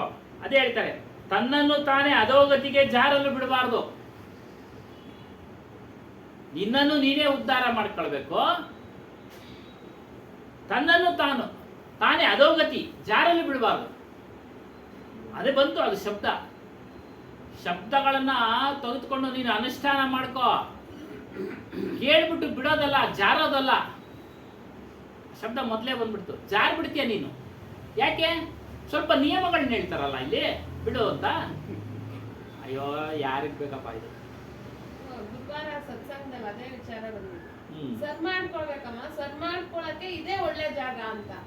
ನಾವಿಲ್ಲಿ ಸತ್ಸಂಗ ಬಂದಾಗಿಂದ ಹೇಳ್ತಾನೆ ಇದ್ದಕ್ಕೆ ಸರ್ ಮಾಡ್ಕೋಬೇಕು. ಏನ್ ಸರ್ ಮಾಡ್ಕೊಳ್ಳೋದು? ಆ ಪದಕ್ಕೆ ಸರಿಯಾದ ಅರ್ಥನೇ ಗೊತ್ತಿರ್ಲಿಲ್ಲ ನಮ್ಗೆ. ಸರ್ ಮಾಡ್ಕೊಳ್ಳೋದು ಎಲ್ಲಿ ಸರ್ ಮಾಡ್ಕೋಬೇಕು? ನಾವೆಲ್ಲ ಒಳ್ಳೆಯವ್ರೇ ಅಲ್ಲ ಅಂತ. ಡಾಕ್ಟರ್ ಅದು ತಿನ್ಬೇಡ, ಇದು ಬಿಟ್ಟುಕೊಡು, ಇದು ಬಿಟ್ಟುಕೊಡು, ಇದು ಬಿಟ್ಟುಕೊಡು, ಇದು ಬಿಟ್ಟುಕೊಡು ಅಂತ ಹೇಳ್ತಾನೆ ಇದ್ದು ಅಂತ ಅಂದ್ಬಿಟ್ಟು ಹೇಳೋದಂತೆ. ಆಮೇಲೆ ಡಾಕ್ಟರ್ ಹೇಳಿದ್ದಂಗೆ ಏನ್ ಮಾಡಿದೆ ಅಂದ್ರೆ ಡಾಕ್ಟರ್ ಹತ್ರಕ್ಕೆ ಹೋಗೋದು ಬಿಟ್ಬಿಟ್ಟೆ. ಹಂಗೆ ಸತ್ಸಂಗಕ್ಕೂ ಹಂಗೆ ಆಗ್ತಾ ಇರೋದು. ಮನುಷ್ಯನು ಮಾಡ್ಕೋಬೇಕು ಅಂತ ಹೇಳಿದ್ರು ಅಮ್ಮ ಅವರು. ಹೇಳಿ, ಅದೇನ್ ಸರ್ ಮಾಡ್ಕೊಬೇಕು? ಏನ್ ಸರ್ ಮಾಡ್ಕೋಬೇಕು ಅಂದ್ರೆ ನಿಮ್ ಸರಿ ತಪ್ಪನ್ನ ಸರಿಯಾಗಿ ಗುರ್ತಿಸ್ಕೋಬೇಕು. ಫಸ್ಟ್ ಸರಿ ಇಲ್ಲದನ್ನ ಬಿಡಬೇಕು, ಸರಿಯಾಗಿರೋದನ್ನ ಅಳವಡಿಸ್ಕೋಬೇಕು. ಈಗ ಆರಂಭದಲ್ಲಿ ಹಾಡು ಹೇಳ್ಕೊಟ್ರಲ್ಲ, ಆ ಹಾಡಿನ 4 ಚರಣಗಳಲ್ಲಿ ಇರ್ತಕ್ಕಂಥ ಅಂಶಗಳನ್ನ ಮನುಷ್ಯ ತಿದ್ದುಕೊಂಡ್ಬಿಟ್ರೆ ಗುರು ಕೃಪೆ ತಾನಾಗೆ ಸಿಗ್ತದೆ ಅನ್ನೋದ್ರ 4 ಚರಣಗಳಲ್ಲಿ ಅದರ ಅರ್ಥ ಇದೆ. ತಿಳ್ಕೊಬೇಕಷ್ಟೇ. ಸ್ಟಾರ್ಟಿಂಗ್ ಯಾವ್ದು ಹೇಳಿದ್ದು ನಾನು ಇರಲಿಲ್ಲ. ಅದ್ಭುತವಾದ ಹಾಡು. ಸುಮ್ಮನೆ ನೋಡಿದ್ರೆ ಎಷ್ಟನೇ ಪುಟ ಏನು ಹೇಳಿ? 33ನೇ ಪುಟ. 33ನೇ ಪುಟ 44ನೇ ಹಾಡು. ಅದರ ಅರ್ಥ ನೋಡಿ. ಒಂದೊಂದು ಚರಣದಲ್ಲೂ ಮನುಷ್ಯ ತಿದ್ದುಕೊಳ್ಬೇಕಾದ ಪ್ರತಿ ಅಂಶಗಳನ್ನು ಕರೆಕ್ಟ್ ಬರ್ತಿದೆ. ಗುರುದೇವನ್ನ ಕೇಳ್ಕೊಳ್ತಾನೆ ಶಿಷ್ಯ ಒಬ್ಬ, ನಾನು ಎಷ್ಟೊಂದು ಪಾಪ ಮಾಡ್ಬಿಟ್ಟಿದ್ದೀನಿ, ನನ್ನ ಉದ್ಧರಿಸುವಂತ. ಮೊದಲ ಚರಣ. ಯಾವ್ಯಾವ ರೀತಿ ಪಾಪ ಮಾಡಿದೆ? ಬೇರೆಯವರ ಹೊಟ್ಟೆಗೆ ನೋಯಿಸ್ದೆ, ಹೊಟ್ಟೆ ಕಿಚ್ಚಿಗೆ ಬೇರೆಯವ್ರನ್ನ ನೋಯಿಸಿದೆ, ಒಡಲ ಕಿಚ್ಚಿಗೆ ಅಸೂಯೆಪಟ್ಟು ಬೇರೆಯವ್ರನ್ನ ನೋಯಿಸ್ದೆ, ಅನ್ಯರ ಋಣ ಅಂದ್ರೆ ವಸ್ತುಗಳನ್ನ ಅಪಹರಿಸಿ ಋಣಗಾರನಾಗ್ಬಿಟ್ಟೆ, ಸಾಲ್ಗಾರನಾಗ್ಬಿಟ್ಟೆ, ಮಡದಿಯ ಕೇಳಿ ಮಡದಿಯ ನುಡಿ ಕೇಳಿ ಒಳ ಹುಟ್ಟಿದವರನ್ನೇ ಹಾಗೆ ಮಾಡ್ಕೊಂಡೆ, ತಾಯಿಯ ಜೊತೆ ಹಾಗೆ ಮಾಡ್ಕೊಂಡೆ, ಸ್ನಾನ ಸಂಧ್ಯಾದಿ ಅವೆಲ್ಲ ಮೈಶುದ್ಧ ಅದನ್ನೆಲ್ಲ ಮಾಡಲಿಲ್ಲ, ಒಂದು ಸಂಪ್ರದಾಯ. ಅದಕ್ಕಿಂತ ಹೆಚ್ಚಿನಾಗಿರೋದು ಜ್ಞಾನ ಮಾರ್ಗವನ್ನು ಮೊದಲೇ ಬಿಟ್ಬಿಟ್ಟೆ. ಜ್ಞಾನ ಮಾರ್ಗ ತೋರಿಸ್ತಾರೆ ತಂದೆ ತಾಯಿಗಳು, ಮಾಡಲಿಲ್ಲ ನಾನು. ಮತ್ತು ಪರರ ಮಾನಿನಿಯವಳು ಅಂದ್ರೆ ಹೆಂಗಸರು, ಹೊರಗೆ ಬೇರೆ ಹೆಂಗಸರ ಮೇಲೆ ಮನಸ್ಸಿಟ್ಟೆ, ಅನ್ಯ ಸ್ತ್ರೀ. ಶ್ವಾನ ನಾಯಿಯಂತೆ ಹೊಟ್ಟೆ ತುಂಬಿಸ್ಕೊಳ್ತಾ ಇದ್ದೀನಿ, ಅಲ್ಲಿ ಇಲ್ಲಿ ಅಲ್ದು. ವ್ರತ ನೇಮ ಉಪವಾಸ ವ್ರತ. ಯಾವ ವ್ರತ ಹಿಡಿಬೇಕು ಅಂದ್ರೆ ಯಾವಾಗ್ಲೂ ನಾವು ಆತ್ಮಾನುಸಂಧಾನ ಮಾಡ್ತೀವಿ ಅನ್ನೋ ವ್ರತ ಹಿಡಿಬೇಕು. ಅಂದ್ರೆ ಆತ್ಮನ ಭಕ್ತಿ, ಸ್ವರೂಪದ ಭಕ್ತಿ, ಇದು ನಿಜವಾದ ವ್ರತ. ಇನ್ನೆಲ್ಲ ಬೇರೆ ವ್ರತ ಶಾರೀರಿಕ ಶುದ್ಧಿಗೂ ಆಗುತ್ತೆ, ಮಾನಸಿಕ ಏಕಾಗ್ರತೆಗೂ ಆಗುತ್ತೆ, ಅವುಗಳಿಂದ ತಾತ್ಕಾಲಿಕ ಶಾಂತಿ ಸಿಗುತ್ತೆ, ಇಲ್ಲ ಅಂತ ಹೇಳ. ಒಂದು ಪೂಜೆ ಪುನಸ್ಕಾರ ಮಾಡೋದ್ರಿಂದ ಸಿಗುತ್ತೆ, ಅದು ಪುಸ್ತಕದಲ್ಲಿ ಇದೆ, ಅಭಿಲಾಷ ಪುಸ್ತಕದಲ್ಲಿ ಬರೆದಿದ್ದಾರೆ. ತಾತ್ಕಾಲಿಕ ಸುಖ ಶಾಂತಿ ಸಿಗ್ತಾವಪ್ಪ, ಅದು ಶಾಶ್ವತವಾದ ಸುಖ ಶಾಂತಿ ಸಿಗೋದಿಲ್ಲ. ಅತಿಥಿಗಳಿಗೆ ಒಂದಿನ ಊಟ ಹಾಕ್ಲಿಲ್ಲ, ಅತಿಥಿಗಳಿಗೆ ನಾನು ಅನ್ನ ಕೊಟ್ಟವನಲ್ಲ, ಶ್ರುತಿ ಶಾಸ್ತ್ರ ಪುರಾಣ ಕಥೆಗಳನ್ನ ಕೇಳಲಿಲ್ಲ. ಅದನ್ನ ಕೇಳಿದ್ರೆ ಎಷ್ಟೋ ಪುಣ್ಯ ಬರುತ್ತೆ. ಅದನ್ನ ಕೇಳ್ಬಿಟ್ಟು ಆಚರಣೆ ತಗೊಂಡ್ರೆ ಎಷ್ಟೋ ಪುಣ್ಯ ಬರುತ್ತೆ. ಗುರುರಾಜ ಕತೆ ಮಾಲಪ್ಪ ಮಾಲೂರು ಸೊಣ್ಣಪ್ಪ. ಮಾಲೂರು ಸೊಣ್ಣಪ್ಪ ಅವ್ರ ಕತೆಗಳೆಲ್ಲ ನಡೆಯೋದು ನಾವು ಸಣ್ಣ ಹುಡುಗರಾಗೆ ನಾವೆಲ್ಲ ಕೇಳ್ತಾ ಇದ್ವಿ. ಅಳು ಬರೋದು ಆ ಯಪ್ಪ ಮಾಡ್ತಾ ಇದ್ರೆ. ಎಂತೆಂತ ಅದರಲ್ಲೂ ಸೊಣ್ಣಪ್ಪ ಇರೋದು ಅವ್ರನ್ನ ಅರ್ಥ ಆಗಲ್ಲ ಅಂತ ಹೇಳೋರು. ಅವ್ರ ಆಧ್ಯಾತ್ಮಿಕ ಕತೆ ಹೆಂಗ್ ಹೇಳೋರು ಗೊತ್ತಾ? ಆಧ್ಯಾತ್ಮಿಕ ವಿಚಾರ ಐ ಕ್ಲಾಸ್ ಆಗಿ ಹೇಳೋರು. ನಾನು ಕೇಳಿದ್ದೀನಿ ಅವ್ರು. ಇಲ್ಲ ಇವಾಗ ಎಲ್ಲ ಸತ್ತೋದ್ರು. ಹಾಗೆ ಸತ್ತೋದ್ರು. ನಿರ್ಮಲಾಪುರಿಗೆ ಅದು ಎಷ್ಟು ಸಾರಿ ಬಂದವರು? ಅಣ್ಣೆ ಮಗಳನ್ನ ತರಿಸಿದ್ರೆ ಅವ್ರ ಕತೆಗಳನ್ನೇ ಮಡಗ್ತಾ ಇದ್ದು. ಆಮೇಲೆ ಆರ್ಕೆಸ್ಟ್ರಾ ಅಲ್ಲ, ಈ ಶ್ರೀರಾಮನವಮಿಗೆ ಪ್ರತಿ 14ನೇ ಪ್ರತಿ ವರ್ಷ ಕರ್ಸೋರು ಅಲ್ಲಿ ಕಬ್ಬನ್ಪೇಟೆಗೆ. ಅಷ್ಟನ್ನ ಕೇಳ್ಬಿಟ್ರೆ ಸಾಕು. ಅದರಲ್ಲಿರೋ ನಿಯಮನ ನಾವು ಪಾಲನೆ ಮಾಡ್ಬಿಟ್ರೆ ಸಾಕು ಸರ್. ಆಮೇಲೆ ಇದಕ್ಕೆ ಬರೋಕೆ ನಮ್ಗೆ ದಾರಿ ಆಗ್ಬಿಡುತ್ತೆ. ಅದನ್ನ ಮಾಡಿದ್ಮೇಲೆ ಅವ್ರ ಆತ್ಮಜ್ಞಾನ ದೇಶ ಎಲ್ಲ ತಗೊಂಡಿದ್ರು ನಾಲ್ಕಕ್ಕೆ. ಮಾಲೂರು ಸೊಣ್ಣಪ್ಪ ಅವರು ತಗೊಂಡಿದ್ರು. ಅವ್ರು ಹೇಳ್ಬೇಕಾದ್ರೆ ತಗೊಂಡಿದ್ರೆ ಹೇಳೋದಿಕ್ಕೆ ಸಾಧ್ಯ. ಅವ್ರು ತಗೊಂಡಿದ್ರು. ಅವರು ಗುರುಗಳ ಬಗ್ಗೆ ಚೆನ್ನಾಗಿ ಹೇಳೋರು, ಆಧ್ಯಾತ್ಮ ಬಹಳ ಚೆನ್ನಾಗಿ ಹೇಳೋರು ಅವರೆಲ್ಲ. ಈ ಗುರುರಾಜ್ ನಾಯ್ಡು ಬರೀ ಕತೆಗಳೇ ಬಿಡಿ, ಮನ ಮುಟ್ಟ ಹಂಗೆ ಹೇಳೋದು ಮನೆ ಮುಟ್ಟಂಗೆ ಹೇಳೋರು. ಕಾಲ ವ್ಯರ್ಥ ಮಾಡ್ಕೊಂಡೆಲ್ಲ ನಾನು ಅಂತ. ತಂದೆ ತಾಯಿಗಳ ಸೇವೆ ಒಂದು ದಿನ ಮಾಡಿ. ತೆಲುಗು ಆಮೇಲೆ ಪದಗಳು ಇವ್ರದ್ದು ಪದಗಳು ಜಾಸ್ತಿ ಹೇಳೋರು. ಜಾಸ್ತಿ ಅದೇ ಆತ್ಮಜ್ಞಾನ. ಅಣ್ಣ ತಮ್ಮಂದಿರಿರುವ ತಂದೆ ತಾಯಿಗಳ ಸೇವೆ ಒಂದು ದಿನ ಮಾಡಲಿಲ್ಲ. ಈ ರೀತಿ ದೋಷಗಳನ್ನು ಮಾಡ್ಕೊಂಡ್ಬಿಟ್ಟಿದ್ದೀನಿ, ನಾನು ಉದ್ಧರಿಸಪ್ಪ ನೀನು ಅಂತ ಗುರುದೇವನಲ್ಲಿ ಕೇಳ್ಕೊಳ್ಳೋದು ಹಾಡಿನ ಅರ್ಥ. ನಿನ್ನೆ ಅಲ್ಲಿ ಕೇಳಿದ್ರು ಅಲ್ಲಿ ಅಮರ್ಜ್ಯೋತಿ ಸತ್ಸಂಗದಲ್ಲಿ ಹೇಳಿದ್ರು, ಈ ಹಾಡು ಹೇಳಿ ಸ್ವಾಮಿ ನಮ್ಗೆ ಚೆನ್ನಾಗಿದೆ ಅಂತ.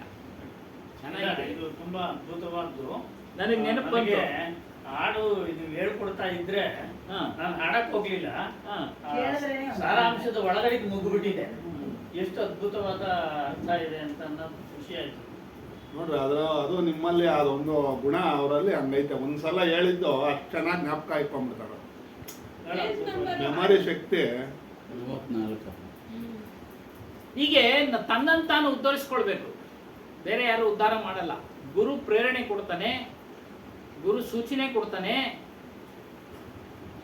ಎಲ್ಲ ವಿಚಾರಗಳನ್ನ ತಿಳಿಸ್ತಾನೆ, ಕೈ ಹಿಡಿದು ಸಹ ನಡೆಸ್ತಾನೆ. ಅಂದ್ರೆ ನಾವೇನಾದ್ರೂ ಯಾಮಾರಿದ್ರೆ, ಗುರು ದೀಕ್ಷೆ ತೆಗೆದುಕೊಂಡು ಯಾರು ಗುರುಗೆ ಸಮರ್ಪಣೆ ಮಾಡ್ಕೊಳ್ತಾರೋ ಯಾವತ್ತೂ ಗುರು ಕಾಪಾಡ್ತಾನೆ. ಇದು ಮಾತ್ರ ಅಕ್ಷರ ಸಹ 100ಕ್ಕೆ 200ರಷ್ಟು ಸತ್ಯ.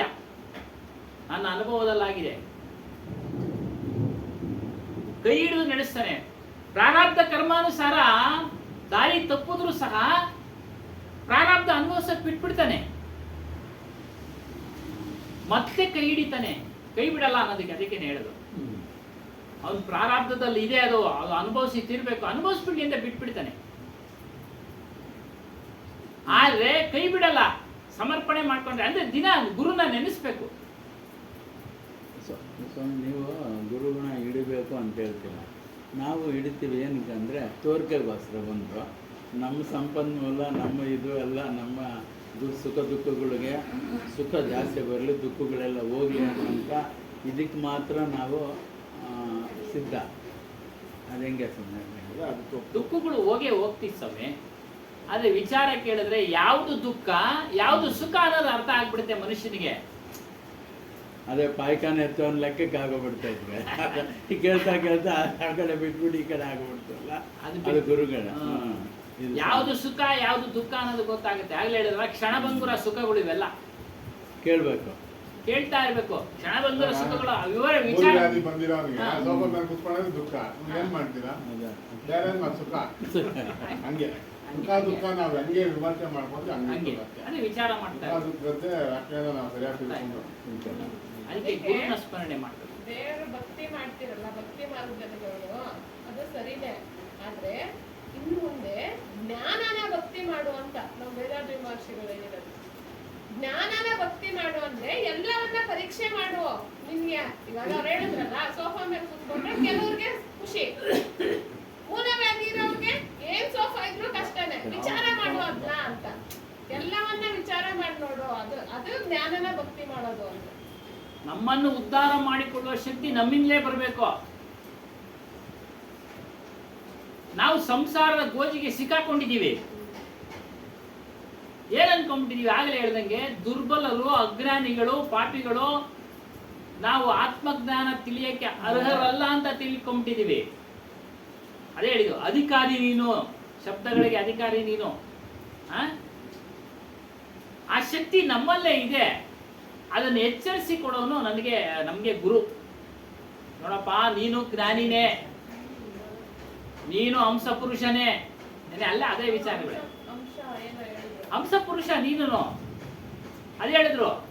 ನಾವು ಹೇಳ್ತಾ ಇರ್ತೀವಲ್ಲ, ನೀರು ಹಾಲು ಒಟ್ಟಿಗೆ ಸೇರಿಸಿಟ್ರೆ ಹಾಲನ್ನು ಮಾತ್ರ ತೆಗೆದುಕೊಳ್ಳೋದು, ಕೊಕ್ಕಿನಲ್ಲಿ ಶಕ್ತಿ ಇದೆ. ಅದೇ ರೀತಿ ನೀವು ಸಹ ಹಂಸ ಪುರುಷರು. ನಿಮ್ಮ ಮನಸ್ಸಿನ ಮೂಲಕ ಒಳ್ಳೆಯದನ್ನು ಕೆಟ್ಟದ್ದನ್ನ ತಿಳಿದು ಒಳ್ಳೆಯದನ್ನ ತೆಗೆದುಕೊಳ್ಳುವಂತರಾಗಿ ಅಂತ. ಅದನ್ನ ಯಾರು ತಿಳಿಸೋರು ನಮ್ಗೆ? ನಾವು ಹಂಸ ಪಕ್ಷಿಗಳು ತರ ಇದೀವಿ ಅಂತ ಗುರುಗಳು ತಿಳಿಸೋದು. ಆ ಸ್ಥಳ ಯಾವುದು ಅಂದ್ರೆ ಸತ್ಸಂಗ. ಇಂಥ ಸತ್ಸಂಗ, ಪುರಾಣ ಪುಣ್ಯ ಕಥೆಗಳು ಸತ್ಸಂಗವೇ. ಅಲ್ಲಿ ಹೇಳಿದ್ರಲ್ಲ, ಏನು ಶಬ್ದಕ್ಕೆ ಮಹತ್ವ, ಅದ್ರ ಬೆಲೆ ಮೂಲ್ಯಾಂಕನ. ಅವುಗಳಿಗೆ ಬೆಲೆ ಕಡಿಮೆ, ಇದಕ್ಕೆ ಬೆಲೆ ಜಾಸ್ತಿ. ಆತ್ಮಜ್ಞಾನದ ಶಬ್ದಗಳಿಗೆ ಬೆಲೆ ಜಾಸ್ತಿ. ಸೊ ಈಗ ಪಕ್ಷಿಗಳೆಲ್ಲ ರೆಕ್ಕೆ ಪುಕ್ಕೆ, ಎಲ್ಲರೂ 2 ಕಾಲು ರೆಕ್ಕೆ ಪುಕ್ಕೆ ಎಲ್ಲ ತಿನ್ನೋದೆಲ್ಲ ಅದಕ್ಕೆ ಇದಕ್ಕೆ ಮಾತ್ರ ಯಾಕೆ ಸಮಯ, ಅದಕ್ಕೆ ಮಾತ್ರನೇ ಗ್ಲಾಡರ್ ಅನ್ನೋದು. ಅದೇ ಏನೋ ಚೊಂಚು. ಅದಕ್ಕೇನು ಸೃಷ್ಟಿನ ಅದು ಇಲ್ಲ, ಅದು ಹೆಂಗೆ ಅದಕ್ಕೆ ಮಾತ್ರ ಏನು ಅಂತ ಅದ್ರ ಸೃಷ್ಟಿ, ಅದ್ರ ಸೃಷ್ಟಿ. ಒಂದೊಂದು ವಿಶೇಷತೆ, ಒಂದೊಂದು ಪ್ರಾಣಿಗೆ ಅದನ್ನೇ ಹೇಳಿದ್ದು. ಸಸ್ಯಾಹಾರಿನೇ ತಾನೇ. ಕಳೆದ ವಾರ ಅದು ಸಸ್ಯಾಹಾರಿ. ಕಳೆದ ವಾರ ಏನ್ ಹೇಳಿದ್ದು? ಹಾಗೆ ಅಲ್ಲ, ಎರಡು ಕೊಕ್ರೇನು ಬೆಳಗಿರುತ್ತೆ. ಪಶುಗಳಿಗೆ ಇಂದ್ರಿಯಗಳಲ್ಲಿ ಶಕ್ತಿ ಜಾಸ್ತಿ. ಒಂದೊಂದು ಪಶುಗೆ, ಒಂದೊಂದು ಕ್ರಿಮಿಗೆ ಇಂದ್ರಿಯಗಳಲ್ಲಿ ಶಕ್ತಿ ಜಾಸ್ತಿ. ಆ ಶಕ್ತಿ ಮನುಷ್ಯನಿಗಿಲ್ಲ. ಆದ್ರೂ ಹೆಚ್ಚಿನ ಶಕ್ತಿ ಇದೆ ಯಾವುದೋ ಮನಸ್ಸು. ಅದಕ್ಕಿಂತ ಹೆಚ್ಚಿನ ಶಕ್ತಿ ಮನಸ್ಸಿಗೆ. ಅದಕ್ಕೂ ಮನಸ್ಸು ಇದೆ, ಬುದ್ಧಿ ಇದೆ. ಅವುಗಳಿಗೆ ಸೀಮಿತ. ಆಹಾರ, ನಿದ್ರಾ, ಮೈಥುನ, ಭಯ ಅಷ್ಟಕ್ಕೆ ಸೀಮಿತ ಅವು. ಆದರೆ ಮನುಷ್ಯನ ಮನಸ್ಸು ಎಲ್ಲವನ್ನ ವಿಚಾರ ಮಾಡ್ಬೋದು, ವಿಕಾಸ ಮಾಡ್ಕೊಬೋದು ಮನಸ್ಸಿನ ಮೂಲಕ. ಅದಕ್ಕೇನೆ ಮನುಷ್ಯ ಅಂತ ಹೇಳೋದು. ಶ್ರೇಷ್ಠವಾದ ಜನ್ಮ ಯಾವುದು ಅಂದ್ರೆ ಮಾನುಷ ಜನ್ಮ ದುರ್ಲಭ ಹೈ ಬಹುದಿನ ದೂಜಿ ಬಾರ್ ಪಕ್ಕಾ ಪಲ್ಜೋ ಗಿರ್ಪಡ ಬಹುರ್ನ ಲಾಗೆ ಡಾರ್ ಅಂತ. ಮನುಷ್ಯ ಜನ್ಮ ಶ್ರೇಷ್ಠವಾದದ್ದು, ಕಳ್ಕೊಂಬೇಡಿ ಅಂತ. ಇನ್ನ ಕಳ್ಕೊಂಬೇಡಿ ಹೇಳ್ತಾರೆ. ಒಟ್ಟಾರೆ ನಮ್ಮ ಮನಸ್ಸು ನಿಯಂತ್ರಿಸಬೇಕು. ಮನಸ್ಸು ಹಿಡಿಯುವುದು ಕಷ್ಟ, ವೇಗವಾಗಿ ಚಲಿಸುತ್ತದೆ. ಮನಸ್ಸಿಗಿಂತ ವೇಗವಾಗಿ ಯಾವುದೂ ಇಲ್ಲ. ಅದನ್ನು ನಿಯಂತ್ರಿಸಿದರೆ ಅದು ನಿಮಗೆ ಶಾಶ್ವತ ಸಂತೋಷವನ್ನು ತರುತ್ತದೆ. ಆ ಕತೆ ಅದೇ, ಕೊನೆಯ ಕತೆ ಅದೇ. ಶಾಶ್ವತವಾದ ಸಂತೋಷ ಸಿಕ್ಬಿಡ್ತು ಅವನಿಗೆ. ಯಾರು? ಆ ಪಾಯ್ಕಾನೆ ಎತ್ತವನು ಧ್ಯಾನ ಮಾಡ್ತಾ ಮಾಡ್ತಾ ಮನಸ್ಸು ಏಕಾಗ್ರತೆಯಾಗಿ ಸ್ವರೂಪದಲ್ಲೂ ಶೂನ್ಯ ಆಗೋಯ್ತು ಅವ್ನಿಗೆ. ಬೇರೆ ಹೊರಗಿನ ವಿಚಾರಗಳು, ಅನುಭವಕ್ಕೆ ಬಂದದ್ದು. ಹೊರಗಿನ ವಿಚಾರಗಳು ಏನೂ ಇಲ್ಲ. ಹಾಗೆ ಹಾಗಾಗಿ ಮನಸ್ಸನ್ನ ನಿಯಂತ್ರಿಸಬೇಕು. ಎಲ್ಲ ನಮ್ಮ ಮನಸ್ಸಿನ ಕೈನಲ್ಲಿದೆ. ಹಾಗಾಗಿ ಇಲ್ಲಿ ಹೇಳ್ತಾರೆ, ಆಧ್ಯಾತ್ಮದ ಹೆಸರಿನಲ್ಲಿ ಅನೇಕ ಶಬ್ದಗಳು. ಈ ಬೋಧಿಸತ್ವ ಪ್ರತಿ ವಾರ ಹಲವಾರು ವಿಚಾರಗಳು ಬರ್ತವೆ. ಬೇರೆ ಪೂಜೆ ಪುನಸ್ಕಾರಗಳ ವಿಚಾರ, ಕೃಷ್ಣ ಹಂಗೆ, ಇವನು ಹಿಂಗೆ, ಹಂಗೆ ಹಿಂಗೆ ಸಂತರ ವಿಚಾರಗಳು ಬರ್ತವೆ. ಯಾವ್ಯಾವ್ದು ಬೇಕು ಅದನ್ನ ಮಾತ್ರ ನಾನು ತೆಗೆದುಕೊಂಡು ಹೋದದ್ದು. ಆ ದೇವಸ್ಥಾನಗಳು ಅಲ್ಲೈತಿ, ಅಲ್ಲೋಗ್ರಿ ನಿಮಗೆ ಪುಣ್ಯ ಸಿಗುತ್ತೆ, ಇಲ್ಲ ಎಲ್ಲ ವಿಚಾರಗಳು ಕೊಡ್ತಾರೆ. ಅದನ್ನೆಲ್ಲ ನೋಡಕ್ಕೆ ಹೋಗಲ್ಲ ನಾನು. ಕೈವಾರ ತಾತ ಇನ್ನೊಂದು ಹುಡುಕ್ತೀನಿ, ಏನು ಹೇಳವ್ರೆ ಕೈವಾರ ತಾತ, ಬೇರೆಯವ್ರು ಏನು ಹೇಳವ್ರೆ, ಬುದ್ಧ ಏನು ಹೇಳವ್ನೆ, ಈ ವಿಚಾರಗಳನ್ನೇ ಹುಡುಕೋದು. ಯಾಕೆಂದ್ರೆ ನಮ್ಗೆ ಗೊತ್ತಾಗ್ಬಿಟ್ಟಿದೆ ಶಾಶ್ವತ ಸುಖ ಎಲ್ಲಿದೆ ಅಂತ. ಎಲ್ಲಿದೆ? ನಮ್ಮ ಸ್ವರೂಪದಲ್ಲಿದೆ ಅನ್ನೋದು ನಮ್ಮ ಗುರುಗಳು ನಮಗೆ ತಿಳಿಸ್ಕೊಟ್ಬಿಟ್ಟವ್ರೆ. ಅಲ್ಪ ಸ್ವಲ್ಪ ಅದರ ಅನುಭವನ ಆಗ್ತಾ ಇದೆ, ಸಾಧನೆ ಮಾಡ್ತಾ ಇದ್ದೀವಿ, ಅನುಭವ ಆಗ್ತಾ ಇದೆ. ಬೇರೆ ಏನಕ್ಕೆ ಎಲ್ಲ ಏನಕ್ಕೆ ಮಾಡ್ಬೇಕು ನಾವು? ಸ್ನೇಹಿತರು ಕರೆದ್ರೆ ಓದ್ತೀವಿ, ಅವ್ರ ಜೊತೆ ನಾವು ಕೈ ಮುಗಿದೆ. ಅವು ಕೈ ಮುಗಿ ಕರ್ಕೊಂಡು ಹೋಗ್ತಾರೆ, ಅಲ್ಲಿ ಮುಟ್ಟೋ ಇಲ್ಲಿ ಮುಟ್ಟೋ ಅಂತ. ಮುಟ್ಟೋದು ಏನಂತೆ? ಏನೈತೆ? ಅವ್ರು ಅಂದ್ಕೊಂಡವ್ರೆ ನಾನು ಒಳ್ಳೇದು ಮಾಡ್ತಾ ಇದ್ದೀನಿ ಅಂತ. ನಾನು ಅವ್ರಿಗಿನ್ನ ಒಳ್ಳೇದನ್ನ ಮಾಡೋದಕ್ಕೆ ನಾನು ಕರೀತಾ ಇದ್ದೀನಿ, ಅವ್ರು ಬರ್ತಾ ಇಲ್ಲ. ಅದೇ ಪ್ರಾರಬ್ಧ ಕರ್ಮ. ಅದೇ ಅವ್ರಿಗೆ ಇನ್ನ ಆ ಒಂದು ಸಂಸ್ಕಾರ ಬಂದಿಲ್ಲ, ಇಲ್ಲಿ ಬಂದು ಕೇಳೋವಂಥದ್ದು ಬಂದಿಲ್ಲ. ಯಾವಾಗ ಒಂದು ಟೈಮ್ ಬರ್ತಾರೆ ಹೋಗ್ತಾರೆ. ನನ್ನ ಉದ್ದೇಶ ಏನು ಅಂದ್ರೆ ಎಲ್ಲರೂ ಕೇಳಲಿ ಕಬೀರ್ ಜ್ಞಾನ ಅಂತ. ನಮ್ಮ ಸ್ನೇಹಿತರಿಗೆಲ್ಲ ಹೇಳ್ತೀನಿ ಬನ್ರಿ ಅಂತ. ಬರ್ತಾರೆ, ಊಟ ಮಾಡ್ತಾರೆ. ನೋಡಿ ಅವ್ರಿಗೆ ಒಂದು ಒಳ್ಳೆ ಬುದ್ಧಿ ಬಂದ್ಬಿಡ್ತು. ಏನು 2 ದಿನ ಒಬ್ರು ಊಟ ಮಾಡಿದ್ರು, ಪರಿಚಯ ಆದ್ರು, ಅವರೇ ಪರಿಚಯ ಮಾಡ್ಕೊಂಡ್ರು. ನಾನು ಬರ್ತಾ ಇದ್ದೀನಿ ಸ್ವಾಮಿ ನಿಮ್ಮ ಆಶ್ರಮಕ್ಕೆ, ನನ್ಗೇನೋ ಕೊಡ್ಬೇಕು ಅನ್ನಿಸ್ತು, ಅನುದಾನ ಮಾಡ್ತಾ ಇದ್ರ, 500 ರೂಪಾಯಿ ಕೊಟ್ಬಿಟ್ಟು ಬಂದೆ ಸ್ವಾಮಿ ನಾನು. ಅನುದಾನ ಮಾಡ್ತಾ ಇದ್ರ, ಅದು ಶ್ರೇಷ್ಠವಾದ ದಾನ ನೋಡಿ. ಅದು ಅವ್ರ ವಿಚಾರ ಹೊಡೆದ್ಬಿಡ್ತು. ದಾನದ ಬಗ್ಗೆ ಹೇಳ್ತಾ ಇದ್ದೆ. 500 ರೂಪಾಯಿ ಕೊಟ್ಬಿಟ್ಟು ಬಂದೆ ಸ್ವಾಮಿ, ಒಳ್ಳೇದು, ಬರ್ತಾ ಇದೆ ಅಂದೆ. ಸ್ವಾಮಿಗಳೇ ನಾವು ಮಕ್ಕಳಿಗೆಲ್ಲ ಹೇಳ್ತಾ ಇದ್ದೀನಿ, ಅವ್ರು ಬರ್ತಾ ಇಲ್ಲ, ಏನು ಮಾಡೋದು ಸ್ವಾಮಿ? ಹೇಳ್ತಾ ಇರಿ ಬರ್ತಾರೆ ಅಂತ ನಾನು ಹೇಳ್ಬಿಟ್ಟು ಮುಂದೆ ಹೋದೆ. ಹಂಗೆ.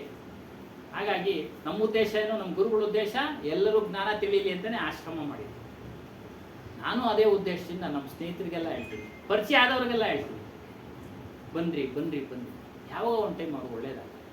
ಮೊನ್ನೆ ಇನ್ನೊಬ್ರು ಸಿಕ್ಬಿಟ್ಟಿದ್ರು, ನಾನು ಬರ್ತಾ ಇದ್ದೆ, ಒಳ್ಳೇದಾಯ್ತು, ನನ್ನ ಮಗನಿಗೆ ಡೈವರ್ಸ್ ಆಗಿಬಿಟ್ಟು ಇನ್ನೊಂದು ಮದುವೆನೂ ಆಗುತ್ತೆ. ಒಂದು ಸಿಗೋದೇ ಕಷ್ಟ ಇವತ್ತು, ಹಂಗಿದೆ. ಒಂದು ಮದುವೆ ಆಗೋದೇ ಕಷ್ಟ. ನೋಡಿ ಅವ್ರು 2ನೇ ಮದುವೆ, ಅದು ಫೋಟೋ ತೋರಿಸಿದ್ರು, ನಿಮ್ಮ ಆಶ್ರಮಕ್ಕೆ ಬರ್ತಾ ಇದ್ದೆ, ಹಾಗಾಗೆ ಬರ್ತಾ ಇದ್ದೆ, ಸತತ ಆಗಿಲ್ಲ, ಬಿಡುವಾದಾಗ. ಗುರುಗಳು ಆಶೀರ್ವಾದ ಪುಣ್ಯ ಇದ್ದರೆ ಪುಣ್ಯ ಫಲ ಅದು ಆಗುತ್ತೆ ಸ್ವಾಮಿ. ಅದೇನು ದೊಡ್ಡದೇನು ಏನಂದರೆ ಅವರು ಆಶೀರ್ವಾದ ನಂಬ್ಕೊಂಡಿರ್ಬೇಕು. ಅದು ಬರೀ ನಂಬಿಕೆ ಇರಬೇಕು, ನಮ್ಮ ಪ್ರಯತ್ನ ಇರಬೇಕು, ನಮ್ಮ ಕೆಲಸನ ಇರಬೇಕು. ನಾವು ಪ್ರಯತ್ನದ ಬಗ್ಗೆನೇ ಹೇಳ್ತಾ ಇರೋದು. ಗುರುಗಳು ಕೈ ಹಿಡಿದು ನಡೆಸ್ತಾನೆ, ನಂಬಿದ್ರೆ. ನೀವು ಪಾತಾಳಕ್ಕೆ ಬಿದ್ದಿದ್ರು ಎತ್ತಾನೆ, ಆತನ ನಂಬಬೇಕು. ಗುರುವಿನಲ್ಲಿ ಅಷ್ಟು ಶಕ್ತಿ ಇದೆ, ನಂಬಿಕೆ. ಅದಕ್ಕೆ ಹೇಳಿರೋದು, ಗುರುವಿನ ವಿಚಾರಗಳಲ್ಲಿ ಗುಣಾತ್ಮಕವಾದ ಚಿಂತನೆಗಳನ್ನು ಮಾಡಿ, ನಕಾರಾತ್ಮಕ ಚಿಂತನೆಗಳನ್ನು ಬಿಟ್ಬಿಡಿ. ಗುರುವಿನ ವಿಚಾರದಲ್ಲಿ ಅದು ಬೇಕು, ಇದು ಬೇಕು, ಅದು ಕೊಡಿಸ್ಬೇಕು, ಇದು ಕೊಡಿಸ್ಬೇಕು, ಬಿಟ್ಬಿಡಿ ಅವೆಲ್ಲ. ಹುಟ್ಟು ಸಾಳು ದುಃಖದಿಂದ ಬಿಡುಗಡೆ ಮಾಡೋ ವಿಚಾರ ತಿಳಿಸ್ತಾ ಇದ್ದಾನಲ್ಲ, ಅದನ್ನ ಅನುಷ್ಠಾನಕ್ಕೆ ತೆಗೆದುಕೊಳ್ಳಿ. ಏನೇನು ಹೇಳ್ತಾರೋ ಅದನ್ನೆಲ್ಲ ಅನುಷ್ಠಾನಕ್ಕೆ ಮಾಡಿ ತೆಗೆದುಕೊಳ್ಳಿ.